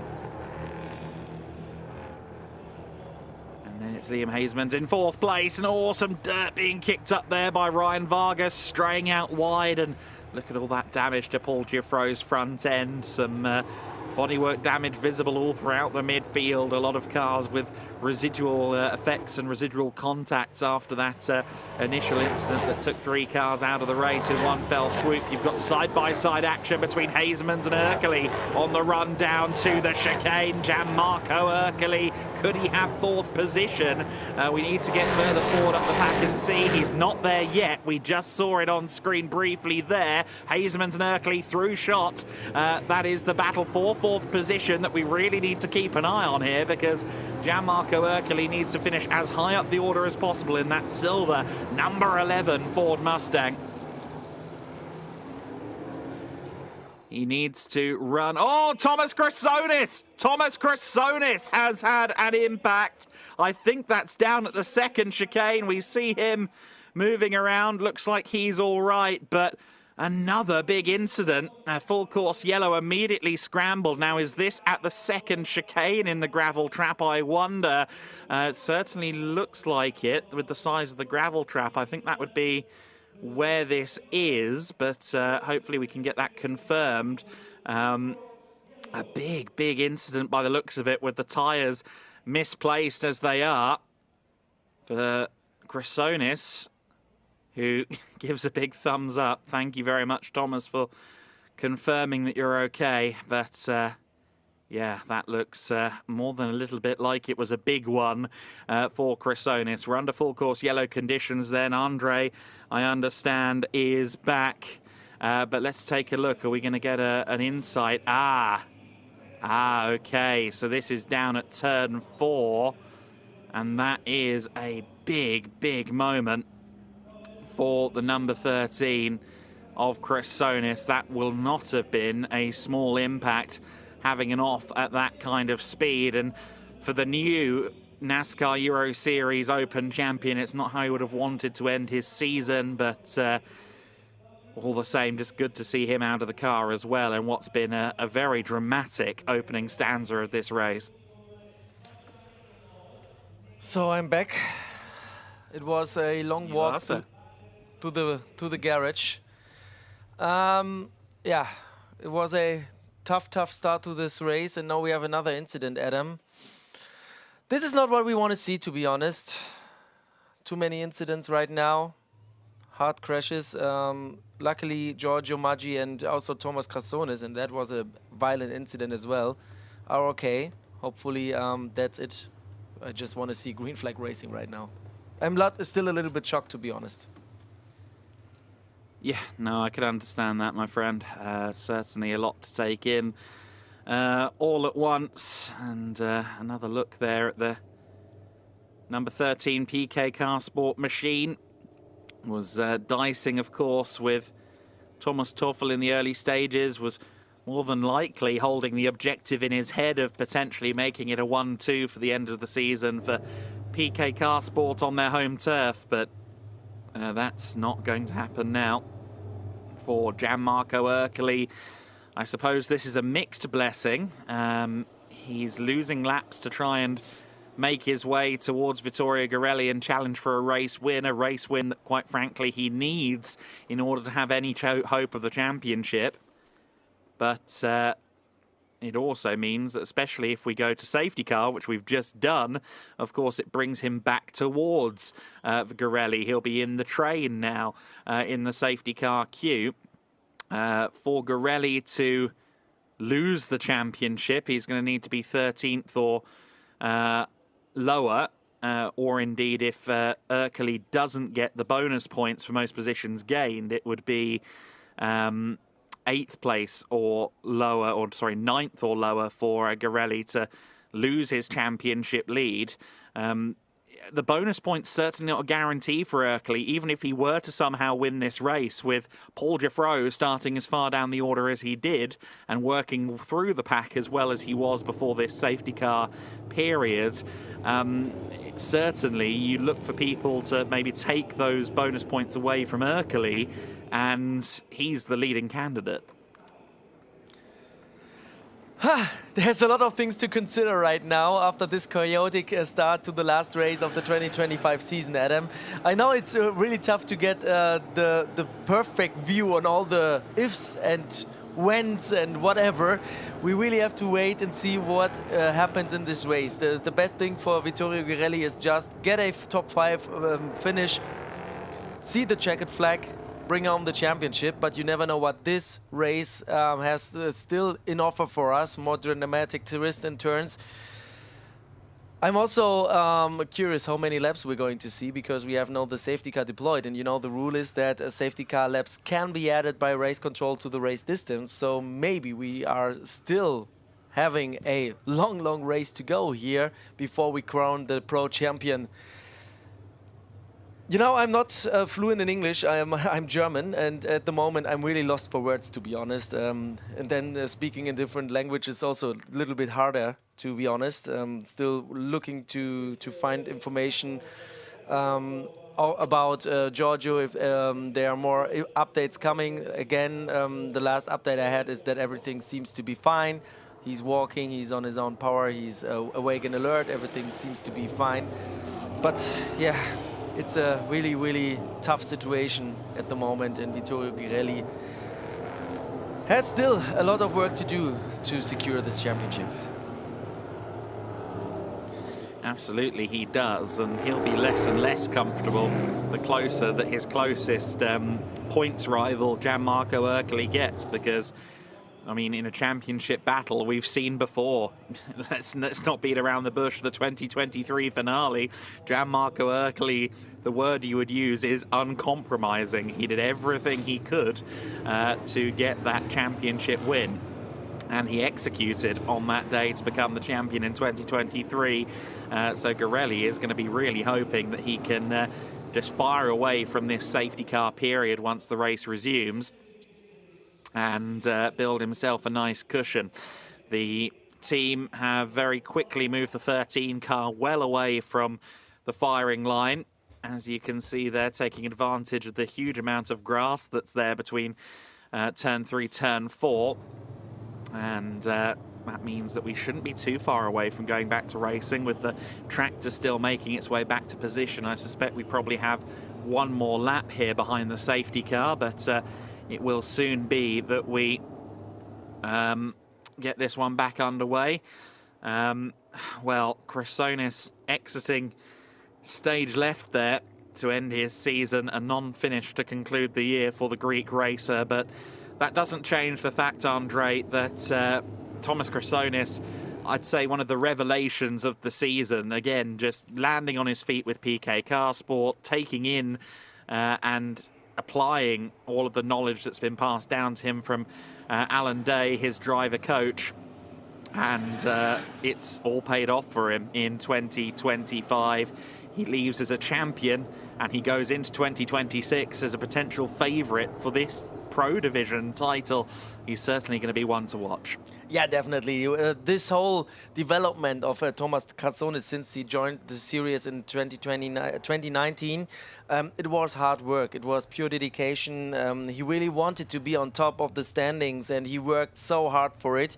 He was in different teams. He made step by step. He won trophy races. He got his first top 10, then the first top 5. This year, the wins came in. That was the final step. He also put a lot of effort into his testing program, trying to find ways to be better, to be faster. And with Alan Day, a 4-time NASCAR Euro Series champion on his side, of course, he knows now all the secrets. And therefore, this whole thing with PK Car Sport, a proven team in the NASCAR Euro Series, Alan Day as his coach, and also his efforts to become better and better. And also, for this, you need to be self-critical and see or confirm that you do something wrong. With all those steps he did, he's definitely one to watch in 2026. So Chrysonis definitely one of the contenders in Pro in the coming year. I'm pretty sure of it. Race Control have said that the incident in Turn 4 is under investigation, which maybe points towards there being a second party at least suspected to be involved in the Chrysonis incident, but we'll see how that investigation unfolds. Restart will come this lap, and it will be in single file, so we are going to return to racing, this time by Vittorio Garelli is going to be laser focused on the lights and on that wheel and restart zone to get the jump. He succeeded at getting a very good jump on Thomas Teufel on the first restart after the red flag, but I suspect Teufel has probably learned a lesson from that, and he's going to be very keen to execute better on this second attempt at a single file start. And there's also another component here, another ingredient we have to take a look at. You know, on German TV, I'm also doing the Cup Series. And when we were there at the Roval, at the Charlotte Roval last time, playoff cutoff race, I said, okay, Ross Chastain now he's having no brakes. He's going to go all in. The thing is, in European racing, also in the NASCAR Euro Series, you cannot do what they do in the NASCAR Cup Series. Here, the rules are a little bit stricter, and that's a good thing to protect drivers from destroying the cars all the times. And for me, that's also a good thing to find a good way between the US-American rules and the European rule set. But if Gianmarco Ercoli gets close to the bumper of 24, I cannot guarantee anything. Yes, well, he needs really the points haul for a win to have any chance at the championship, so he can't afford penalties. All the same, we're back to racing conditions, and Vittorio Garelli again lets loose. Liam Hazemans gets a particularly good start. He's going to be side by side potentially with Teufel trying to take the long way around at turn 1. It's Garelli that leads the way. Ercoli has the inside of Hazemans. It's side by side for 5th position, as well as Kajaya and Mulders go side by side. Mulders will be moving up to 5th position. He got a very, very good launch, and Mark Goosens follows him through in 6th position. By the looks of it, everyone picking their spots, trying to find their places as we run through the opening corners again. And David Kajaya gets very, very wide indeed, running out of space. And Chase Fernandez in the 76 car was run out of room. And that is going to be the end of that young man's race. Unfortunately, that car was already looking second-hand. We've got one car off there. Is that Kajaya? I think it is. Yes, David Kajaya with troubles as well. So once again, it seems that we're squeezing too many pegs into one hole numerous times in this race.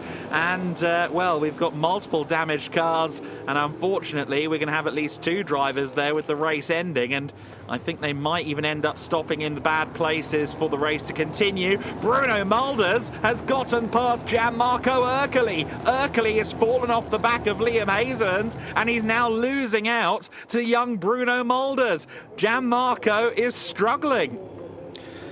Another wild restart here in this race. The drama doesn't stop. It's not ending. We have Vittorio Girelli in first place, then Thomas Toffel, Hazemans, Mulders, then Ercoli, then the 22 car of Mark Goossens. David Kajaya is still there, so I think it was the 55 car off track in the chicane, when I'm not mistaken.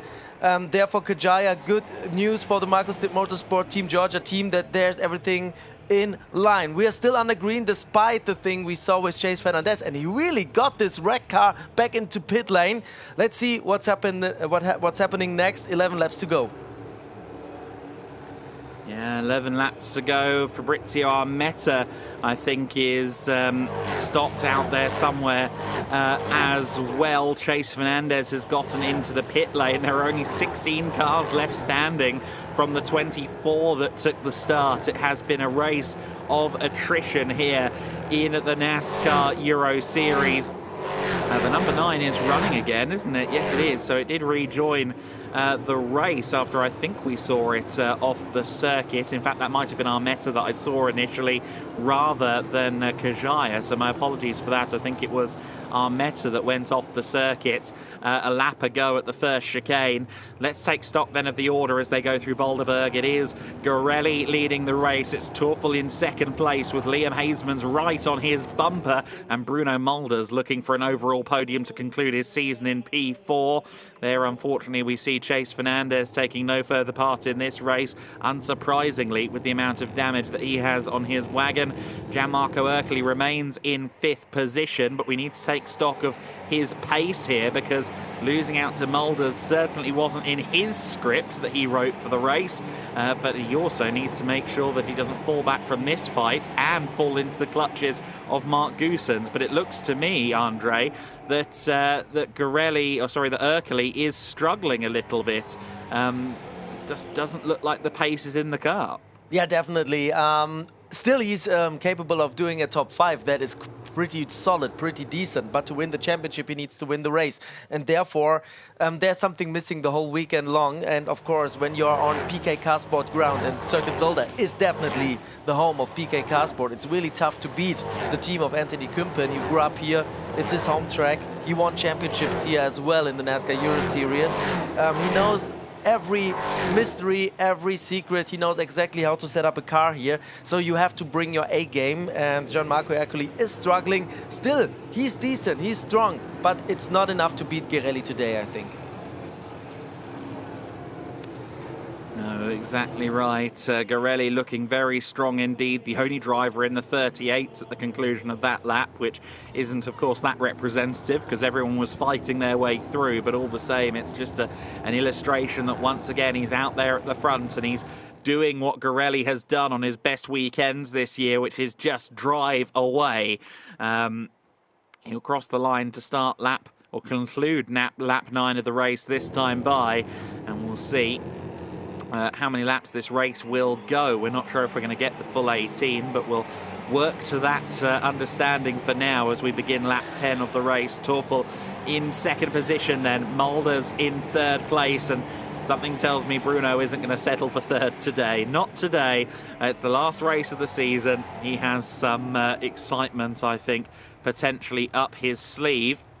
Of course, Mulders not really a factor in any championships here in the Pro Division because he hasn't done the full season in Euro NASCAR Pro, but he has made quite the impact so far. Liam Hazeman's running in 4th position with Chrysonis out of the running, and with Paul Giuffreau down the order at the moment. It could well be that Hazeman's claims junior trophy, but in fact with Giuffreau now up into 8th position, I think Paul is doing enough to hold on to both 3rd in the overall standings and the junior trophy title for 2025, and especially with Giuffreau there in the back of shot, hunting down the Team Georgia by Marco Stipka. I think that Giuffreau is doing enough here to hold on to junior. Yeah, it's still a nice battle between the junior trophy drivers, the special classification for drivers aged 25 and under in the pro division. The youngsters, they put on a show in 2025, but it looks really good that Paul Giuffreau will claim at least this title after, he had no chance to win the big trophy anymore after being involved in an incident yesterday on Saturday. It wasn't his fault, but now he may at least get some silverware at the end of the season, and he's really close to the back bumper of David Kajaya now. We see it in the background. The black 9 car and then the black yellow-red car with the number 3. That's Paul Giuffreau trying to make a move in turn 1, but David Kajaya holds on to 7th place right now. Well, we watch on with interest. Of course, Mulder's moving up to 3rd place. I don't know if we actually saw that exchange on camera, but it was a couple of laps ago at the Villeneuve chicane that he got past Liam Hazeman's for 3rd position. Of course, I've got points tables and all sorts of stuff up on my screen at the moment, so I'm trying my best to keep up with everything. But if we did see that on screen and I didn't clock it, I do apologise. We'll see this one on screen, though. Paul Giuffreau with a nose to the inside on that number 9 car, and Julian Reberg in the back of shot as well, trying to get himself past Sebastian Blakemolen for 8th place, and I think they're still going at it. Yes, they are. Reberg is through, but Blakemolen had to take evasive action there on the inside of the tyre stack at that first chicane. But Kajaya really having to drive through the mirrors here as Paul Giuffreau continues to investigate his chances. Penalties coming through. 22 car with a penalty. That, of course, is the number 20. That's Mark Goosens, and 76. Well, it's Chase Fernandez, but he's in the pit lane. So Mark Goosens will get a 10-second penalty for a restart infringement. Goosens, who's also in the pit lane, isn't he? He's running down in 16th place and no longer on the circuit. So penalties dished out, but it won't affect anything at the sharp end of the order. I think that Thomas Toffel caught up a little bit with Girelli up front, and now Giuffreau got past David Kajaya. Really nice move there at the start of the start-finish straight. It was a really good exit there from the last corner, and then Giuffreau made it happen. He's now in 6th place ahead of David Kajaya and closer to Liam Hazeman at the moment. He has the junior trophy title in his hands. Potentially for Bruno Mulders, a little bit of a history on the line here, running in the overall top 3. It would make him the youngest Euro NASCAR Pro Podium finisher at less than 18 years old, 17 years, 287 days. The previous record holder on that front is Ricardo Geltrude, who was just about 18 and a half years old when he set the benchmark for that at the 2016 Tour Speedway round of the NASCAR Euro Series. So Bruno Mulders continuing to make some history in this series, continues to be one of the youngest stars we've ever seen in the category.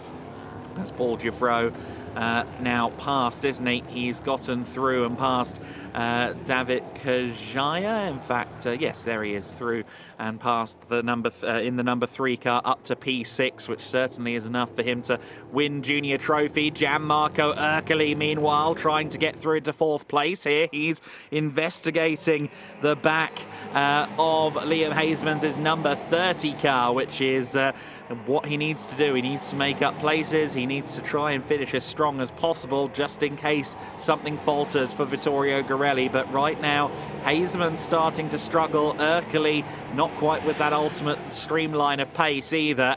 And they're fighting out for P4.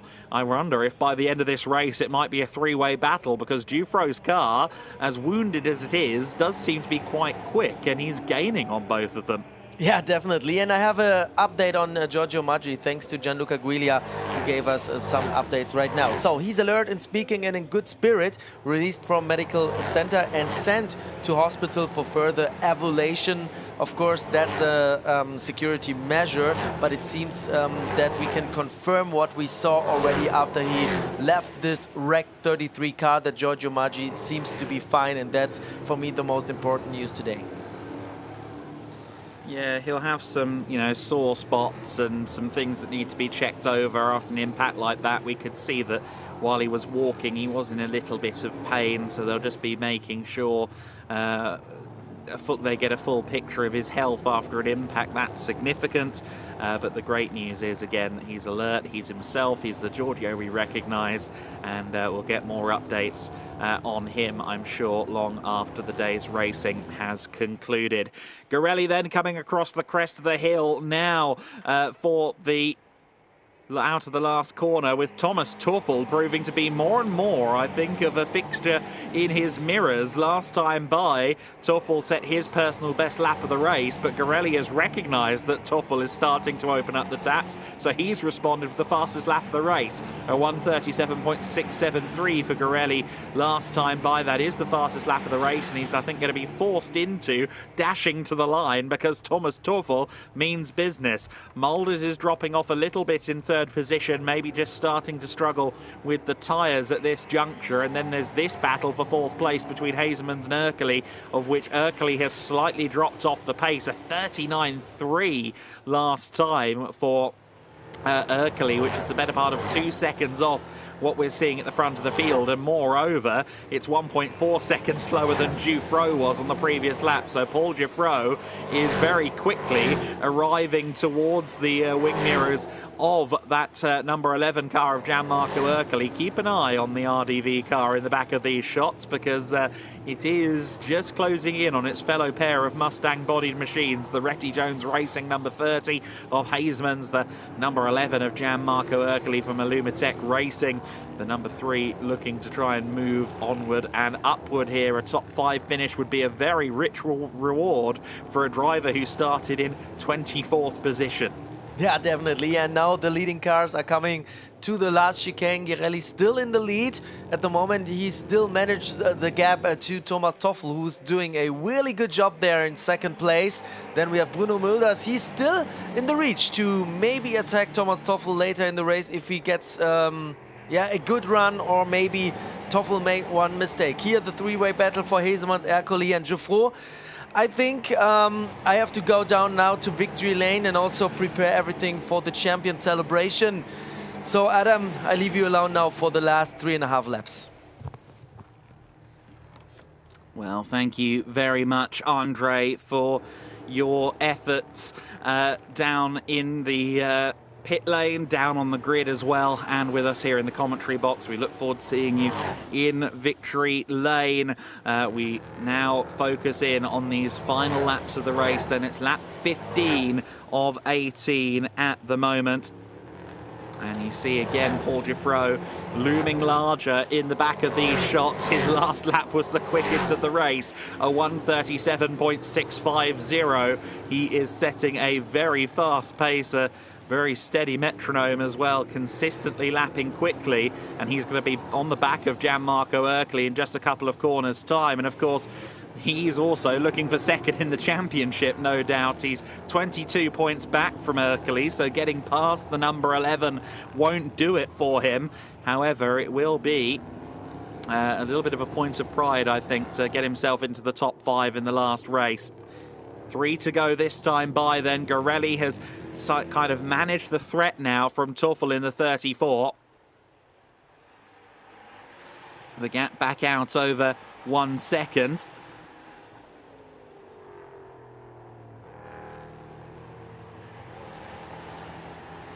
And in fact, is it 1 second between these three now? It's certainly not far off. It's just a bit more than that. It's about 1.5 seconds covering the 4th, 5th and 6th place battle at this stage, but just a couple of laps to go for Hazemans, just a couple of laps to go for Erkeli. Giuffreau needs to arrive at the boot lid as soon as possible, really. I just wonder if he's maybe taking the best life out of these tyres because of course these Hoosiers have already done qualifying, Super Bowl, race 1, and now the lion's share of race 2. So for Dufresne, he's certainly going to be battling tyre wear as hard as he is pushing. The last lap for Thomas Teufel was a 1:38.8, which was a second slower than Garelli. So Garelli's now built the gap up to 2.2 seconds at the front of the field. He's managing the race and doing everything right. And he's on course here for a second championship in the NASCAR Euro Series Pro Division, a second consecutive championship in the NASCAR Euro Series Pro Division. Bruno Mulders is arriving once again on the rear of Thomas Teufel as well, so I'm not sure that second place is fully secure just yet. Mulders would very much enjoy moving up to P2 as much as he'd like his inaugural podium in the series. If it can be second rather than third, then perfect. Over the crest they come in the battle for fourth place, and it is now certainly a three-car battle. I think now it is covered by a second. Yes, it is. Hazemans and Urkeley have been hunted down by Paul Giffreau, who seems to have the demeanour of a T1000 this weekend, or at least in this race, just marching forward up the field, picking everybody away, and with the top 5 as his target in mind, he is now achingly close. Gianmarco Urkeley just a couple of tenths clear, and he will know that Paul Giffreau has a good car underneath him. He had a great run there through turn 4. He's not quite going to be close enough into the first chicane. The Klein chicane, as it is known, but he is right there now with Gianmarco Urkeley, and the threat level has certainly been increased in the cockpit of Gianmarco Urkeley. He's now very aware that I think his battle is in the wing mirrors rather than through the windscreen. He's going to have to defend 5th, never mind going for 4th. Top 3 go through the Boulderberg box for the penultimate time in this race. They will begin the final lap this time. Just one lap separates Vittorio Garelli from his second championship in the NASCAR Euro Series Pro Division. It will also be his 5th win of the season. With yesterday's results, he moved further clear of Gianmarco Urkeley in the all-time wins table. He's already the third most winningest driver in the history of this series now, Vittorio Garelli. Last lap board shown to Paul Giffreau and Gianmarco Urkeley as they start this last tour. Can Giffreau find a way through? Will there be any last-minute fireworks in this battle for 5th place, which features the 2nd and 3rd place cars in the championship? Urkeley will be watching through those mirrors, and he'll be considering what kind of run Giffreau gets here out of turn 4. It looks like a fairly good one, quite neat and tidy. Didn't tempt the edge of the gravel trap there. Looks the inside line isn't going to be close enough for a move. Urkeley, I think, slightly overcooked the corner entry, but managed to get to the right side of the tyre stack. And while that's going on further back in the order, it's just a few corners now between Garelli and championship glory. The number 24 PK car sport machine. For Garelli, this season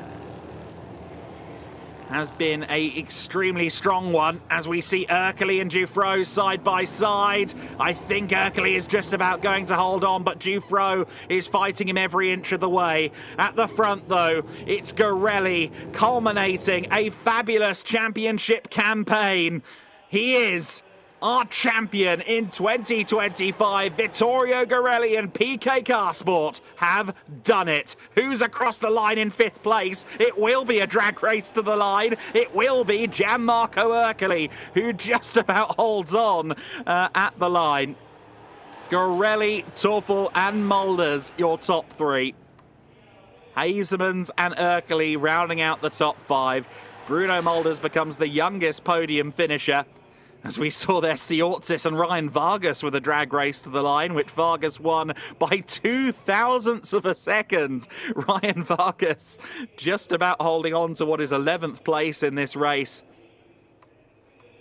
Yevgen Sokolovsky will now cross the line. He's in 13th position, and there's only one more finisher that we're expecting, and that's Federico Monti. 24 took the start, and only 14 took the finish. A very real illustration of how dramatic this race was.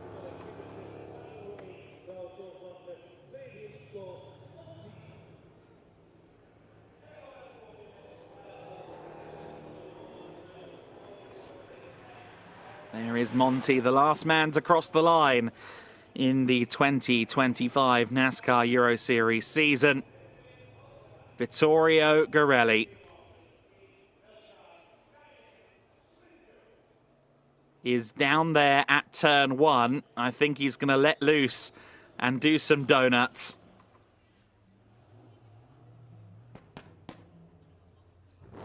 The serious business of reaching the flag has been done, and now Garelli can celebrate. Hear the engine sing.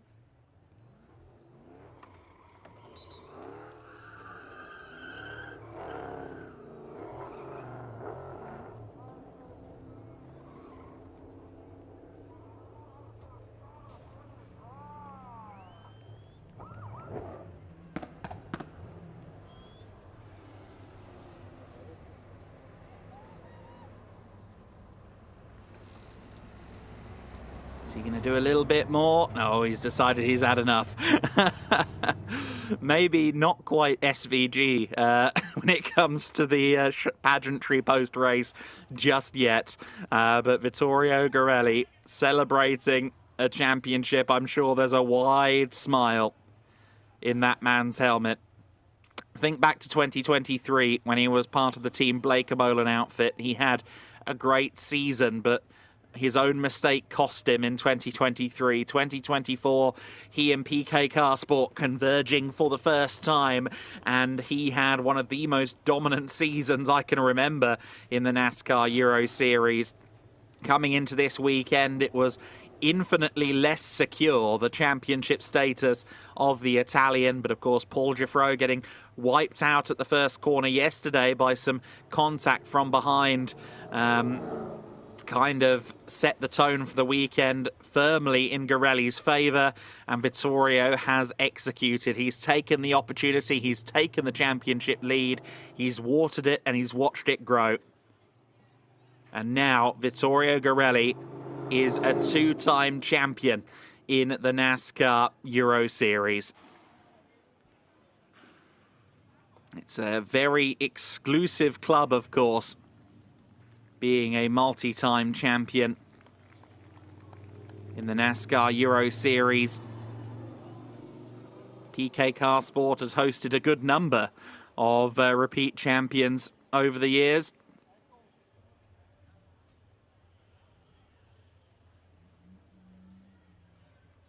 He has been a searingly impressive driver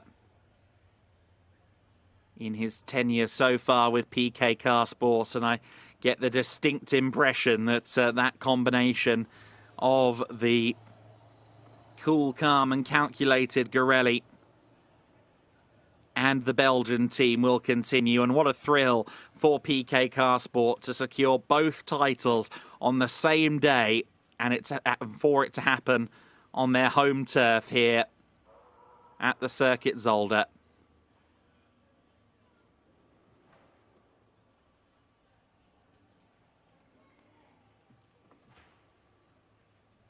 A really special occasion for PK Carsport, a fabulous season. There's our favourite marshal of the weekend, who's been really doing a great job entertaining the fans down around his marshal post, and he's been busy as well since he's down at the first chicane. In terms of pro champions in the NASCAR era of this series, there are only a handful. Obviously, Ander Villarino, he was a three-time champion. Anthony Kumpen, he was a two-time champion. Loris Hazemans twice. Alan Day 4 times. And so that means we've only had 4 repeat champions before today. Vittorio Garelli can now add his name to that particular tally. He becomes only the third man to win consecutive championships in the history of the NASCAR Euro Series. Anthony Kumpen is there with Andre and Vittorio to immediately congratulate his driver. Kumpen knows the winning feeling. He's fought for many championships and he's won a couple along the way.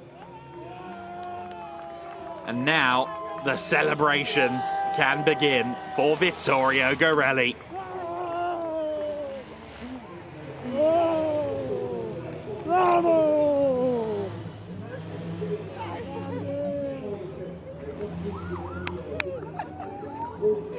And here's the celebrations.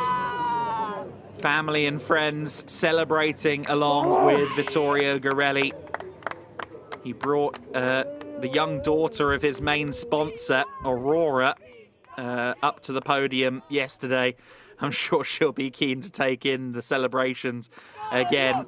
But look at him bouncing around. He and Anthony Kumpen are going to celebrate long into the night.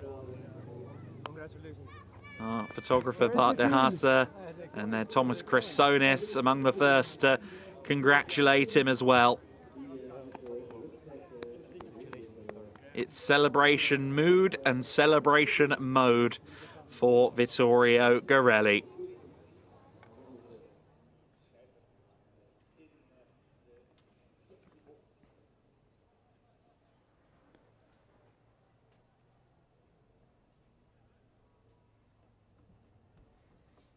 The number 24 PK Car Sport machine. I think the most winning number in the NASCAR Euro Series as well. Of course, Alan Day won championships with it, Kumpen. And now Vittorio Garelli has 2 with the 24.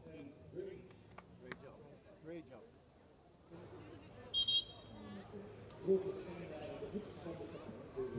can see there that fans making their way from the grandstands to Victory Lane to see the celebrations. And let's go down now to Victory Lane with Andre. A dramatic last race of the season, but you made it. You are the 2025 NASCAR Euro Series champion, back-to-back champion. Vittorio, how are you feeling? Yeah, this is amazing performance. I can't thank enough, my team. They're really unbelievable. I'm so happy. It was hard in the beginning, but we made it. Nice, thank you guys. Let me celebrate with my guys.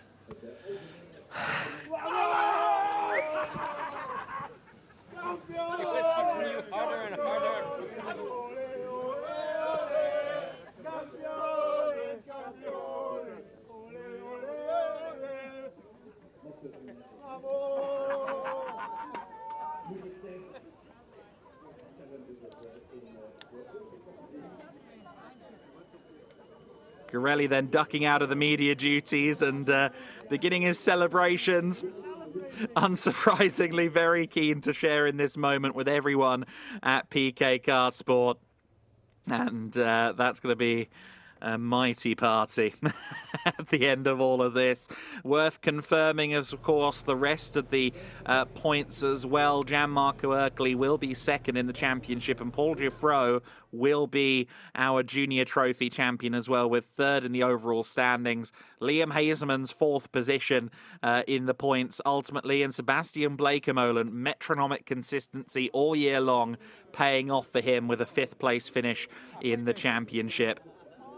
Garrett Lowe, Chrysonis, Siortsis, Julian Reberg, great for him, and Martin Dubeck, your top 10 in the standings ultimately. But what a scene this is for Garelli.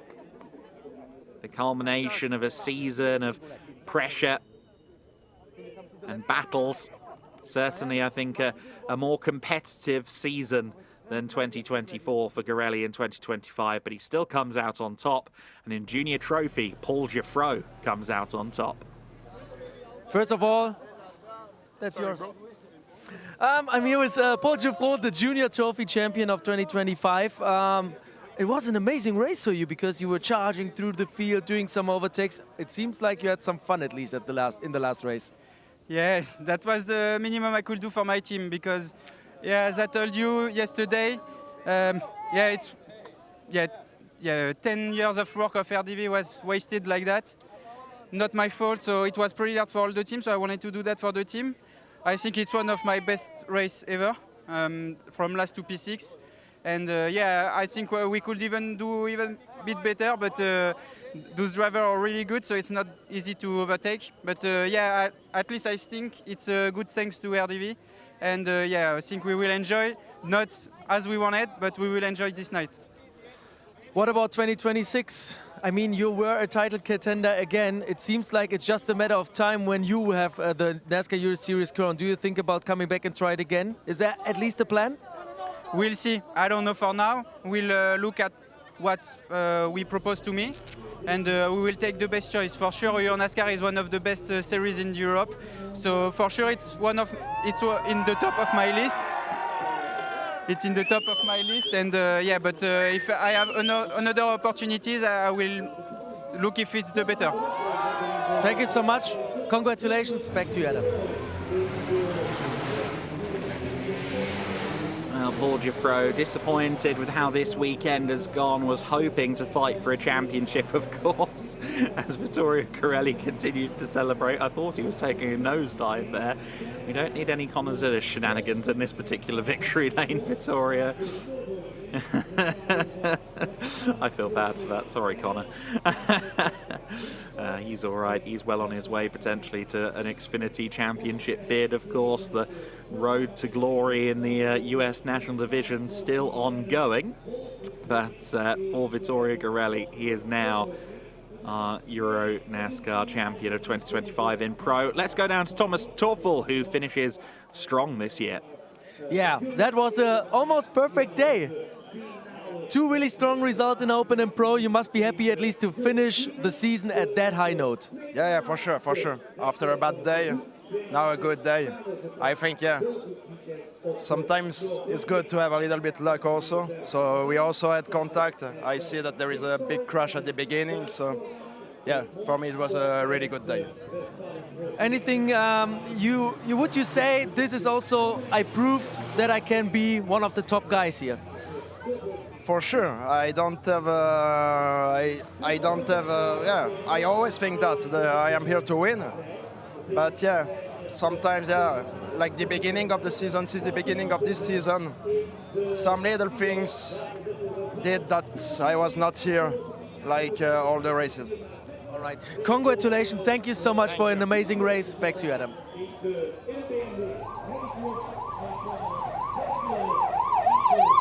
Great to hear from Toffel. Always very motivated to be as strong and as fast as possible, and I'm sure we will see him back in 2026. He's playing it coy, but I would not be surprised to see him out there. Let's go back down to Andre.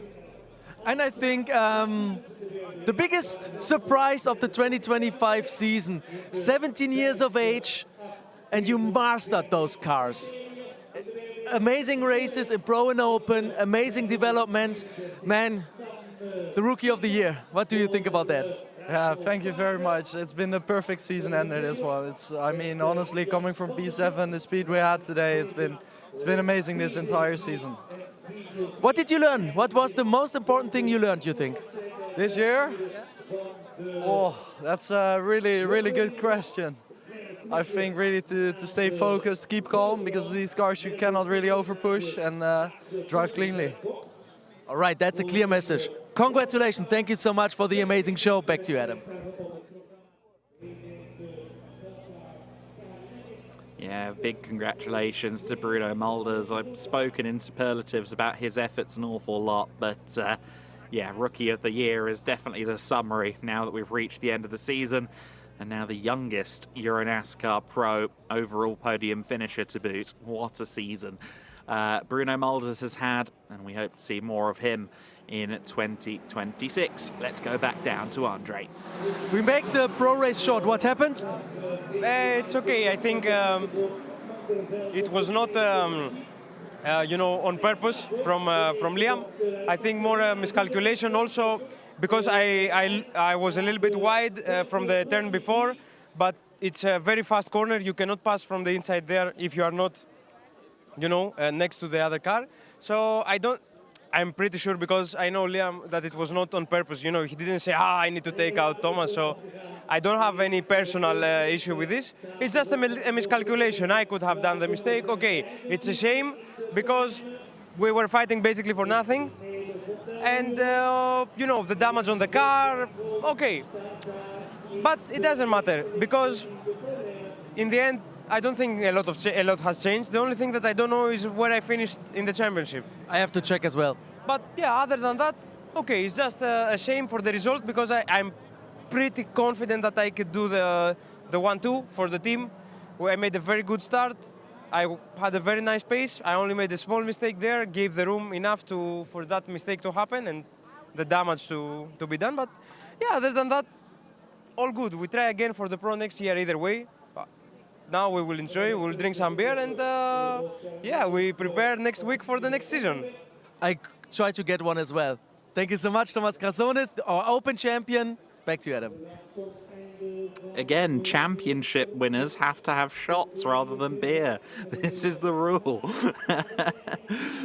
Oh, goodness me. Well, Thomas Krasonis will certainly be celebrating long into the evening. PK Carsport will be celebrating as an entity long into the evening here in the Zolder paddock and probably well beyond as well. Of course, they drove into town on Thursday with the display of cars, the parade down into town, and I'm sure they'll be painting that same town red this evening, having a great time. The fans and the assembled media await the beginning of these podium ceremonies, which shouldn't be too far away. And of course, there will be a lot of podiums with championship podiums and race podiums to consider as well.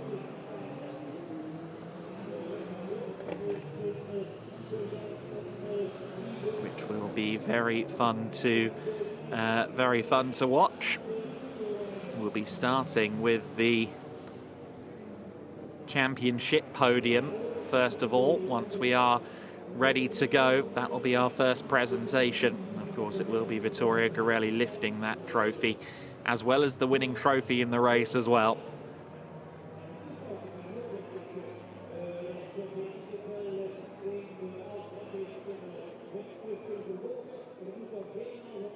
What a day it has been for the NASCAR Euro Series. We've had some dramatic action, we've had some very exciting racing, we've had our fair share of heart-in-the-mouth moments as well, but we're happy to report that everyone seems to have been okay. Of course, the latest we have on Giorgio Maggi is that he's been taken to hospital for some checkups after an incident that heavy. It only makes sense, but he was in the medical centre, happy and well, and he walked away from the scene of an incident that, depending on who you ask, was between 9 and 13 rolls.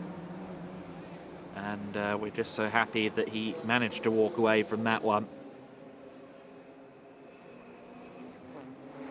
The safety of the Euro NASCAR chassis is a paramount factor, something that was worked very hard on to ensure, and we're seeing the results of that time and time again in these major incidents.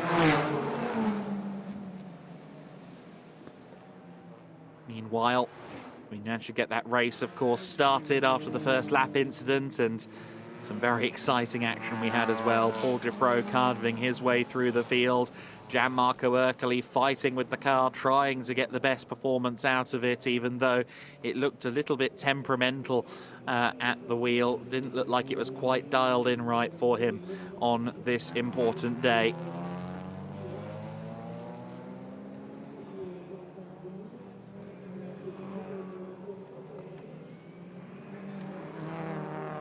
See that the personnel are working hard to make sure everything's in place for those podium ceremonies. I don't think it'll be long before we start to see trophies being lifted here.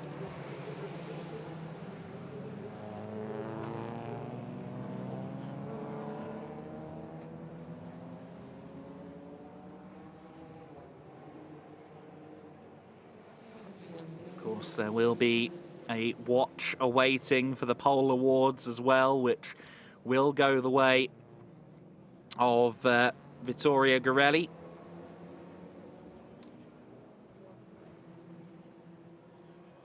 And that will be a treasured possession of his, I'm sure. And there's also the small matter of a titanium ring from TJ as well, the titanium jewelers. In the Endurance Teams Championship, there will be a win at this event for the Team Georgia number 9 car.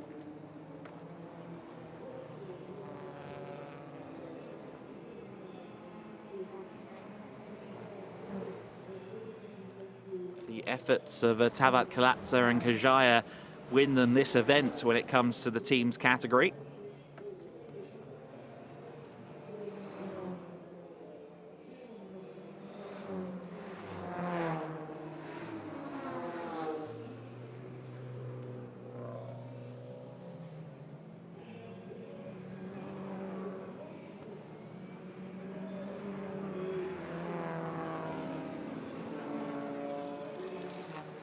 Of course, the Euro NASCAR president, Jerome Galpin, will be among those welcoming the drivers. You see a hug there between Garelli and him, and I believe that's young Andrea, the son of Garelli's main sponsor, up there with Vittorio for this one. We're doing the podium up in reverse order, so Gianmarco Ercoli makes his way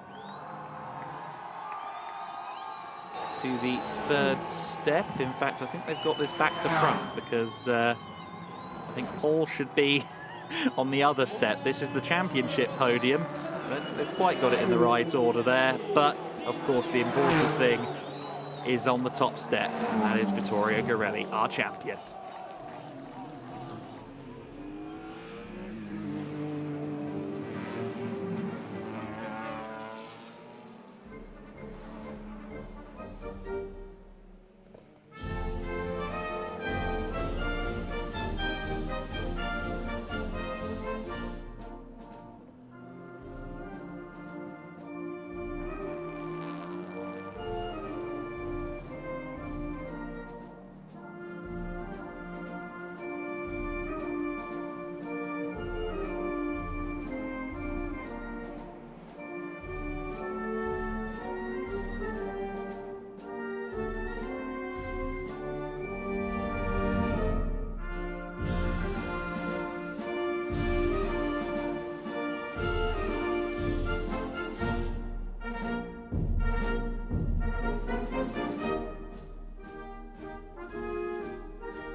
The complete Italian national anthem for 2025 champion Vittorio Garelli. The trophies are awarded by Jerome. There you go, the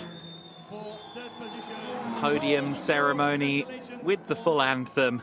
Paul Giffreau receiving his trophy as 3rd in the championship, even though he's on the 2nd step of the podium, but never mind. Gianmarco Ercoli with the runners-up position, vice championship status in 2025. But here is the big trophy. Jerome Galpin presents it to Vittorio Garelli, the champion once again in 2025. Young Andreas says, no, that's too heavy. Sorry, I'm not holding that for you. And here is a presentation of the championship.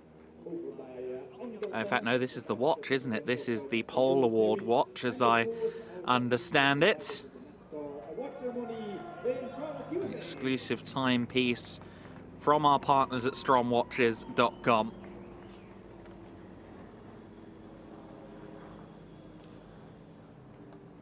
No, sorry, he's getting 2 watches, of course, the Pole Award watch, and this on his wrist now is the championship watch. So he's going to have a choice of Strom watches after this presentation.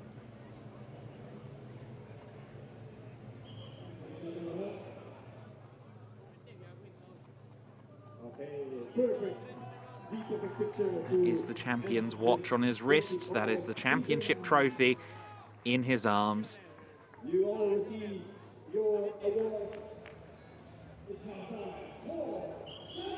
see some exchange there between Ercole and Garelli, and now it's time to spray the champagne. Andrea quite rightly runs away from that one. Vittorio Garelli celebrates. You can see the excitement in that body language, just the delight and the relief all converging. And they'll now pose for the social media pictures and the continued celebrations. The crowd celebrating along with their favourite drivers. And for the Belgian fans, I'm sure the PK Car Sport man, Vittorio Garelli, winning the championship is something that brings a lot of smiles to their faces.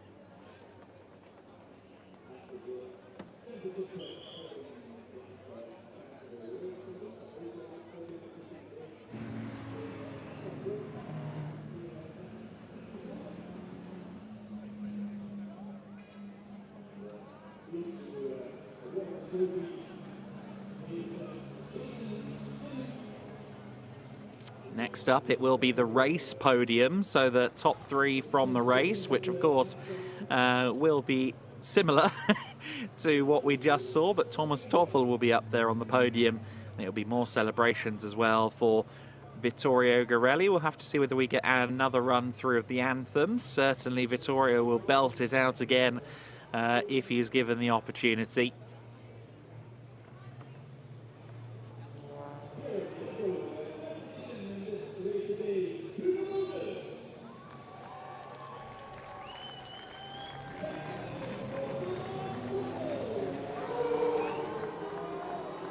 Comes our podium then, so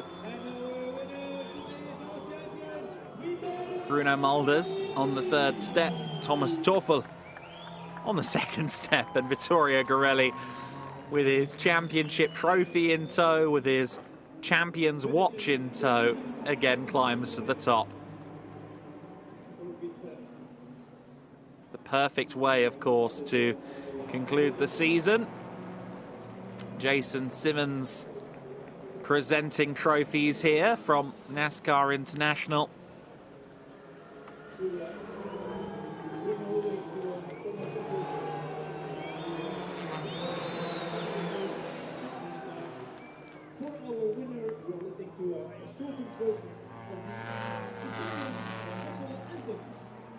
the trophies held aloft. The anthem.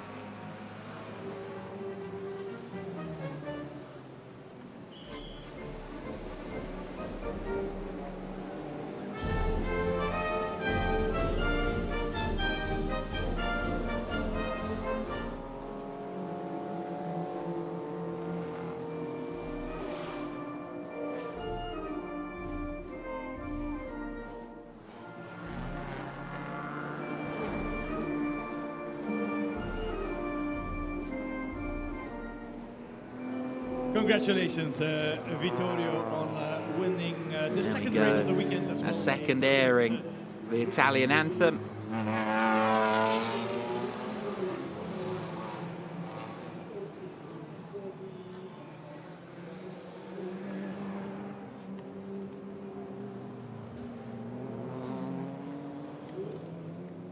Vittorio Garelli with Bruno Mulders and Thomas Toffel. A happy podium. Good to see Toffel breaking out the smile as well. A solid result for him. An inaugural podium in the series as well for Bruno Mulders in the Pro Division. I think the Pro Division potentially is where we'll see his eyes focused on for 2026. We'll see whether he does an open campaign again.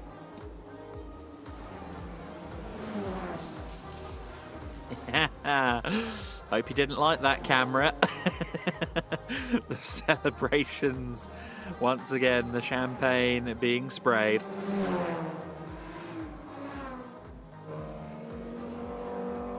Great shower, thank you guys. The champagne shower is complete up there, and we'll now get some more pictures in before the next presentation. And that will be the... Doing the same picture again, people. So please, smile, raise your hands, wave to the Pole Award winner presentation next, which will be a strong watch from Anne Galpin, the Vice President of the NASCAR Euro Series, delivering that to Vittorio Garelli. Vittorio can remain on the podium. We have another award for you. And this award is presented by Anne Galpin, who is Vice President of NASCAR Euro Series. It's the Pole Awards. You guessed it right, it's for the most pole positions this season. And Vittorio Garelli also won. And he receives a watch presented by Strom Watches, official time partner of the NASCAR Euro Series. There you see the Strom watch delivered. Good job, Vittorio. A second Strom watch, as he points out there, delivered to Garelli. That one's for the most pole positions of the year. I think Andrea probably just said, can I have that one?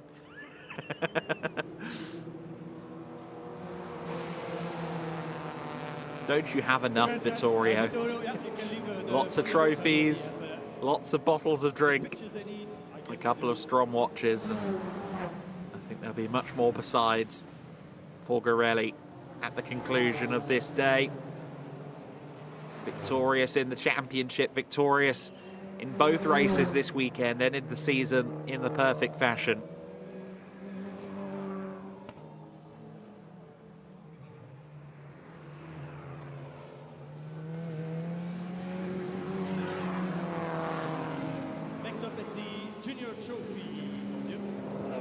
Next up, it will be the Junior Trophy presentation, which is, of course, for the under-25 drivers. I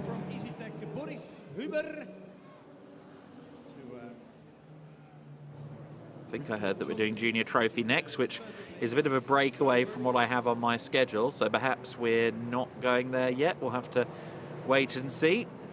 Jeff van Kouter and Wim Iserbiet as well for second and first position. Currently welcoming the trophy presenters up onto the podium, and that will be Boris Huber, Jeff van Kouter, who's making his way up there now, and Wim Iserbiet as well. Second position for Liam Hazemans.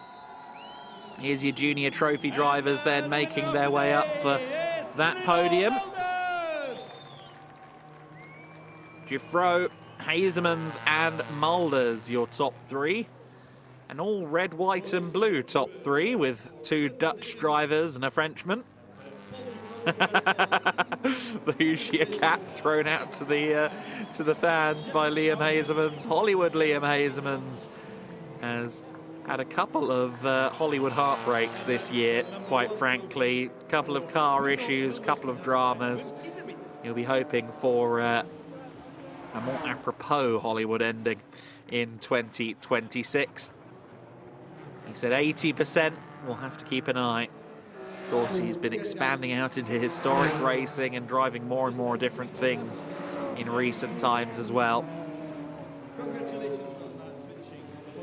2022 Euro NASCAR Open champion will be very keen on trying to win the Pro Division title at some point, following in the footsteps, of course, of his older brother, Loris. And we call on the podium Bruno Mulders with the Junior Trophy win again here in the Pro Division. We'll now have the Junior season podium, I believe. This is the championship podium. It is the Junior Trophy Championship podium up next. Garrett Lowe. And it will be Garrett Lowe that makes his way Up in Junior Trophy, Liam Hazemans. to the third step of the podium. Difficult weekend, this one, for Garrett in the races, but he's had a great season as a whole. The NASCAR convert firmly ebbed into professional, real-life racing now with some very strong results. Hazemans and Dufro, your top two in the junior trophy standings this year. Dufro winning that championship. The driver, as you can see there on his race suit, has the French and the Valencian flags on his race suit. And of course, therefore considers the Valencian round a second home event. The winners also receive an invitation to the NASCAR annual banquets in Charlotte. Races quite regularly in France as well in endurance competition. And with, of course, his glory in junior trophy, he will also receive a ticket, as we see there, to the Charlotte, North Carolina season-ending banquet for all of NASCAR, as will the overall championship top three.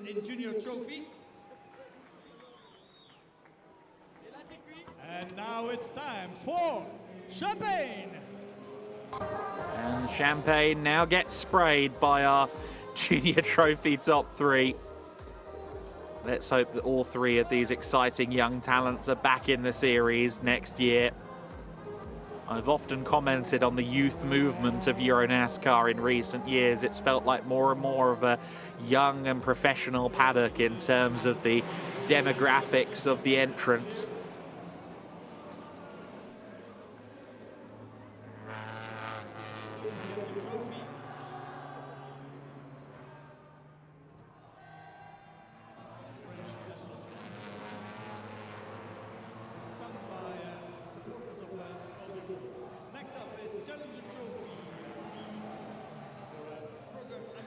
Now the Challenger Trophy podium, starting, I think, with the race podium. And it will be, of course, Thomas Tuchel celebrating that win, as well as second overall in the race. A remarkable day's work from him.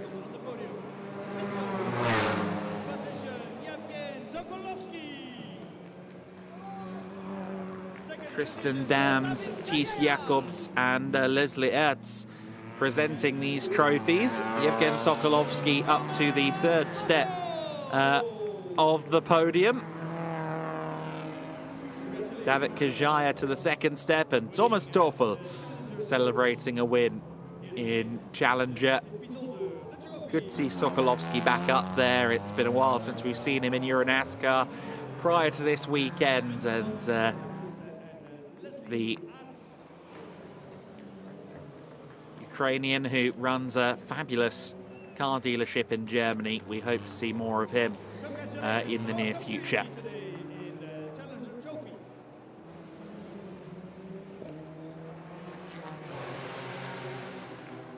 Give them a round of applause together on the top step.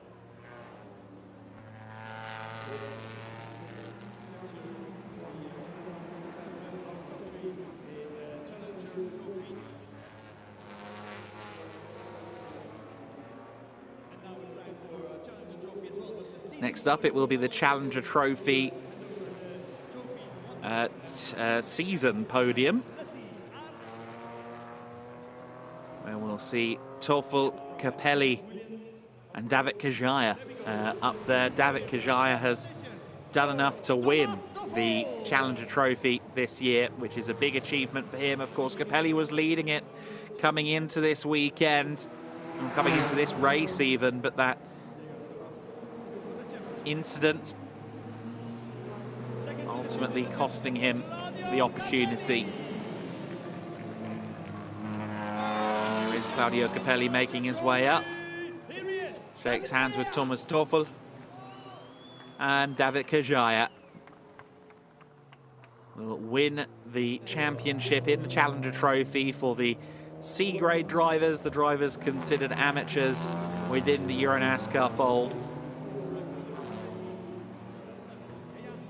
And with drivers like Kajaya and Capelli in amongst that class, and Tuchel as well. I mean, all three of them have fought for overall top fives on a good couple of occasions this year.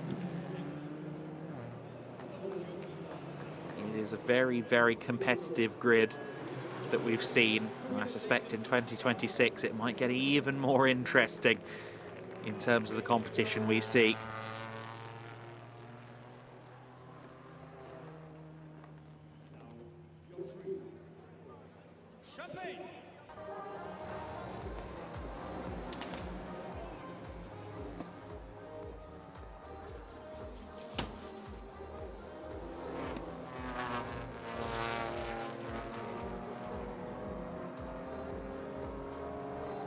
Champagne is sprayed. Some sore eyes as they've done a few champagne sprays, at least in the case of Thomas Doffel. I think his eyes are going to be about 20% champagne by the end of this. But that trophy podium is now completed.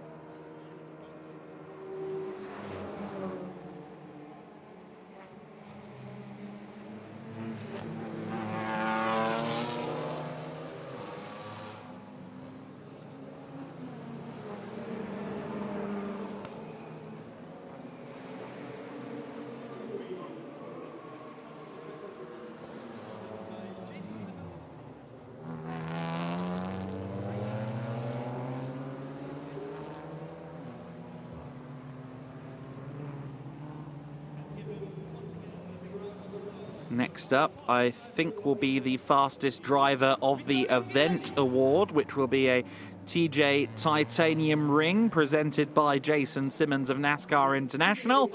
And no surprises, Vittorio Gorelli, with the 2 wins, will receive this accolade.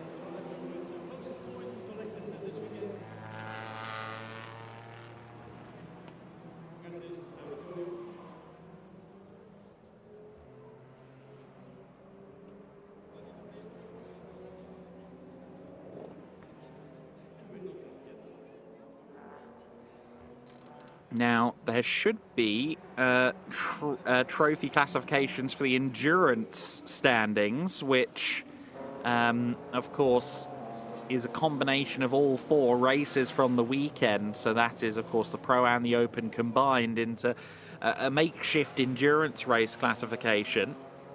Now, I believe it would be the event, the Zolder event that we do first, but I'll wait and see what the word is here from the podium. But we do have a pair of presentations to come, and then that'll be it for the day.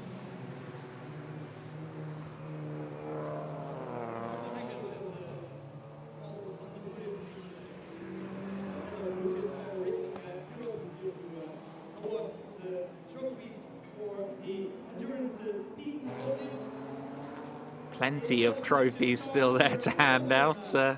Everyone seemingly leaving with a pot today. If they have a spare, they have my address.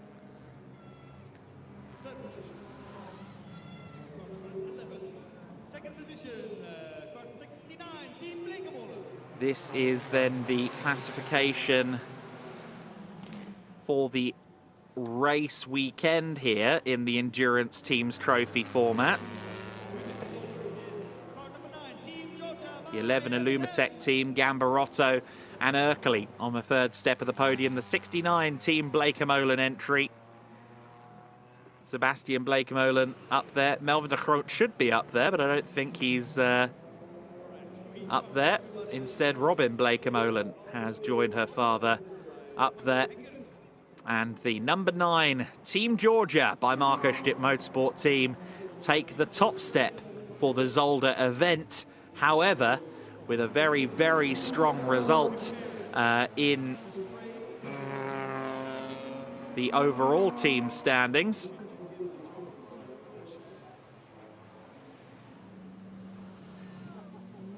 It will be the 69 crew eventually that celebrate the overall championship, but we'll get there in just a minute. This is the penultimate podium, so just one more after this. Good luck to our Hoosier representative trying to get the trophy across the sea of bodies from Team Georgia.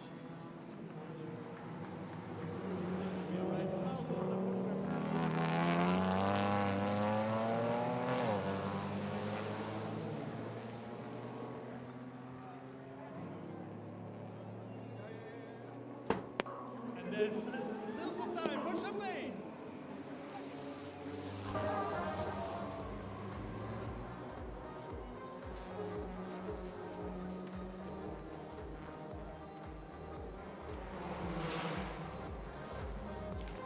The Blakemolans celebrating, not for the last time today, because they will be the recipients of the Endurance Teams trophy as well.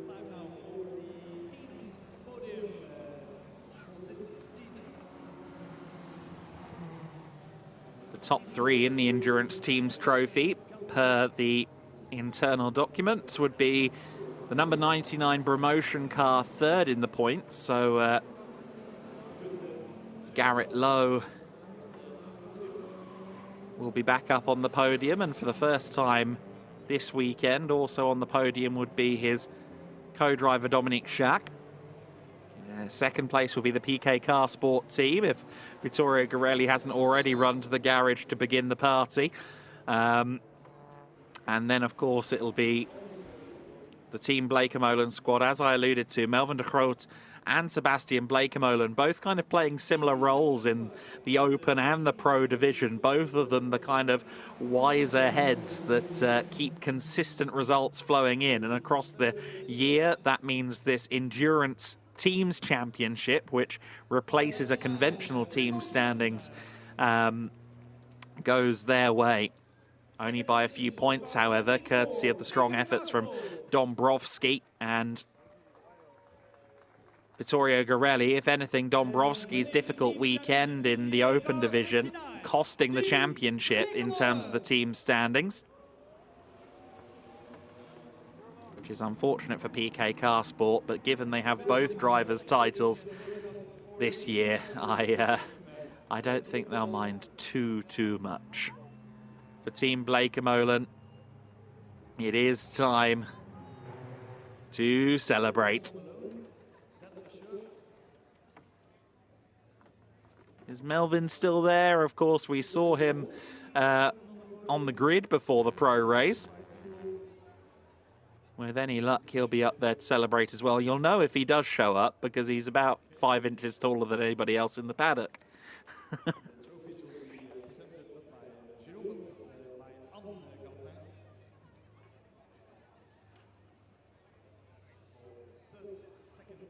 First position this season in the team championship of the NASCAR Euro Series. Here come the presentations then, and the 99 promotion team receiving their P3 trophies. A great season for the promotion squad. Vittorio Garelli says, what's this one then? Another trophy? Someone else can carry this one for me. And there is the winners' trophies for the team's classification for Team Blakemolen. They have had a very strong season, with that 69 car in particular, and with the likes of Bruno Mulders coming up through their team ranks now. I think they'll be hoping for a bid with either Mulders or Sebastian Blakemolen to try and fight for those drivers' titles in 2025 as well. This is the final and most numerous of the champagne showers. What a way to close out the 2025 NASCAR Euro Series title. Lots of bottles of champagne have been distributed among the teams. I'm sure the party is going to be very hearty this evening. We thank you so much for joining us for what has been a thrilling conclusion to the season. For our champions in the overall consideration, Rookie Challenge champion Jose Penalta, Euro NASCAR Open champion Thomas Chrysonis, and the Euro NASCAR Pro champion Vittorio Garelli. We say congratulations and well done to them all. Thanks to our partners that have offered up great prizes, such as Strom watches. You see it in the hand there of Sebastian Blakemolen. DJ titanium rings as well, and then the other partners like Whelan also, and Kennel Performance Oil among those that also back this series. We encourage you to check our full list of partners on the website and offer them your custom if you're a fan of the NASCAR Euro Series. Congratulations to all of our champions. We will see you again in 2026 for yet more thrills and spills from the world of Euro NASCAR. It's been a pleasure to welcome you along for these broadcasts, and we'll do it all again in 2026.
For more than a decade, the sacred lands of Zolder have been hosting the pinnacle of NASCAR in Europe. Legends have risen.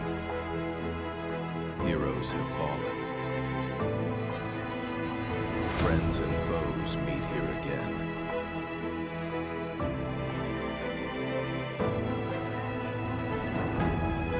But only one driver can raise the trophy. There can be only one NASCAR Euro Series champion.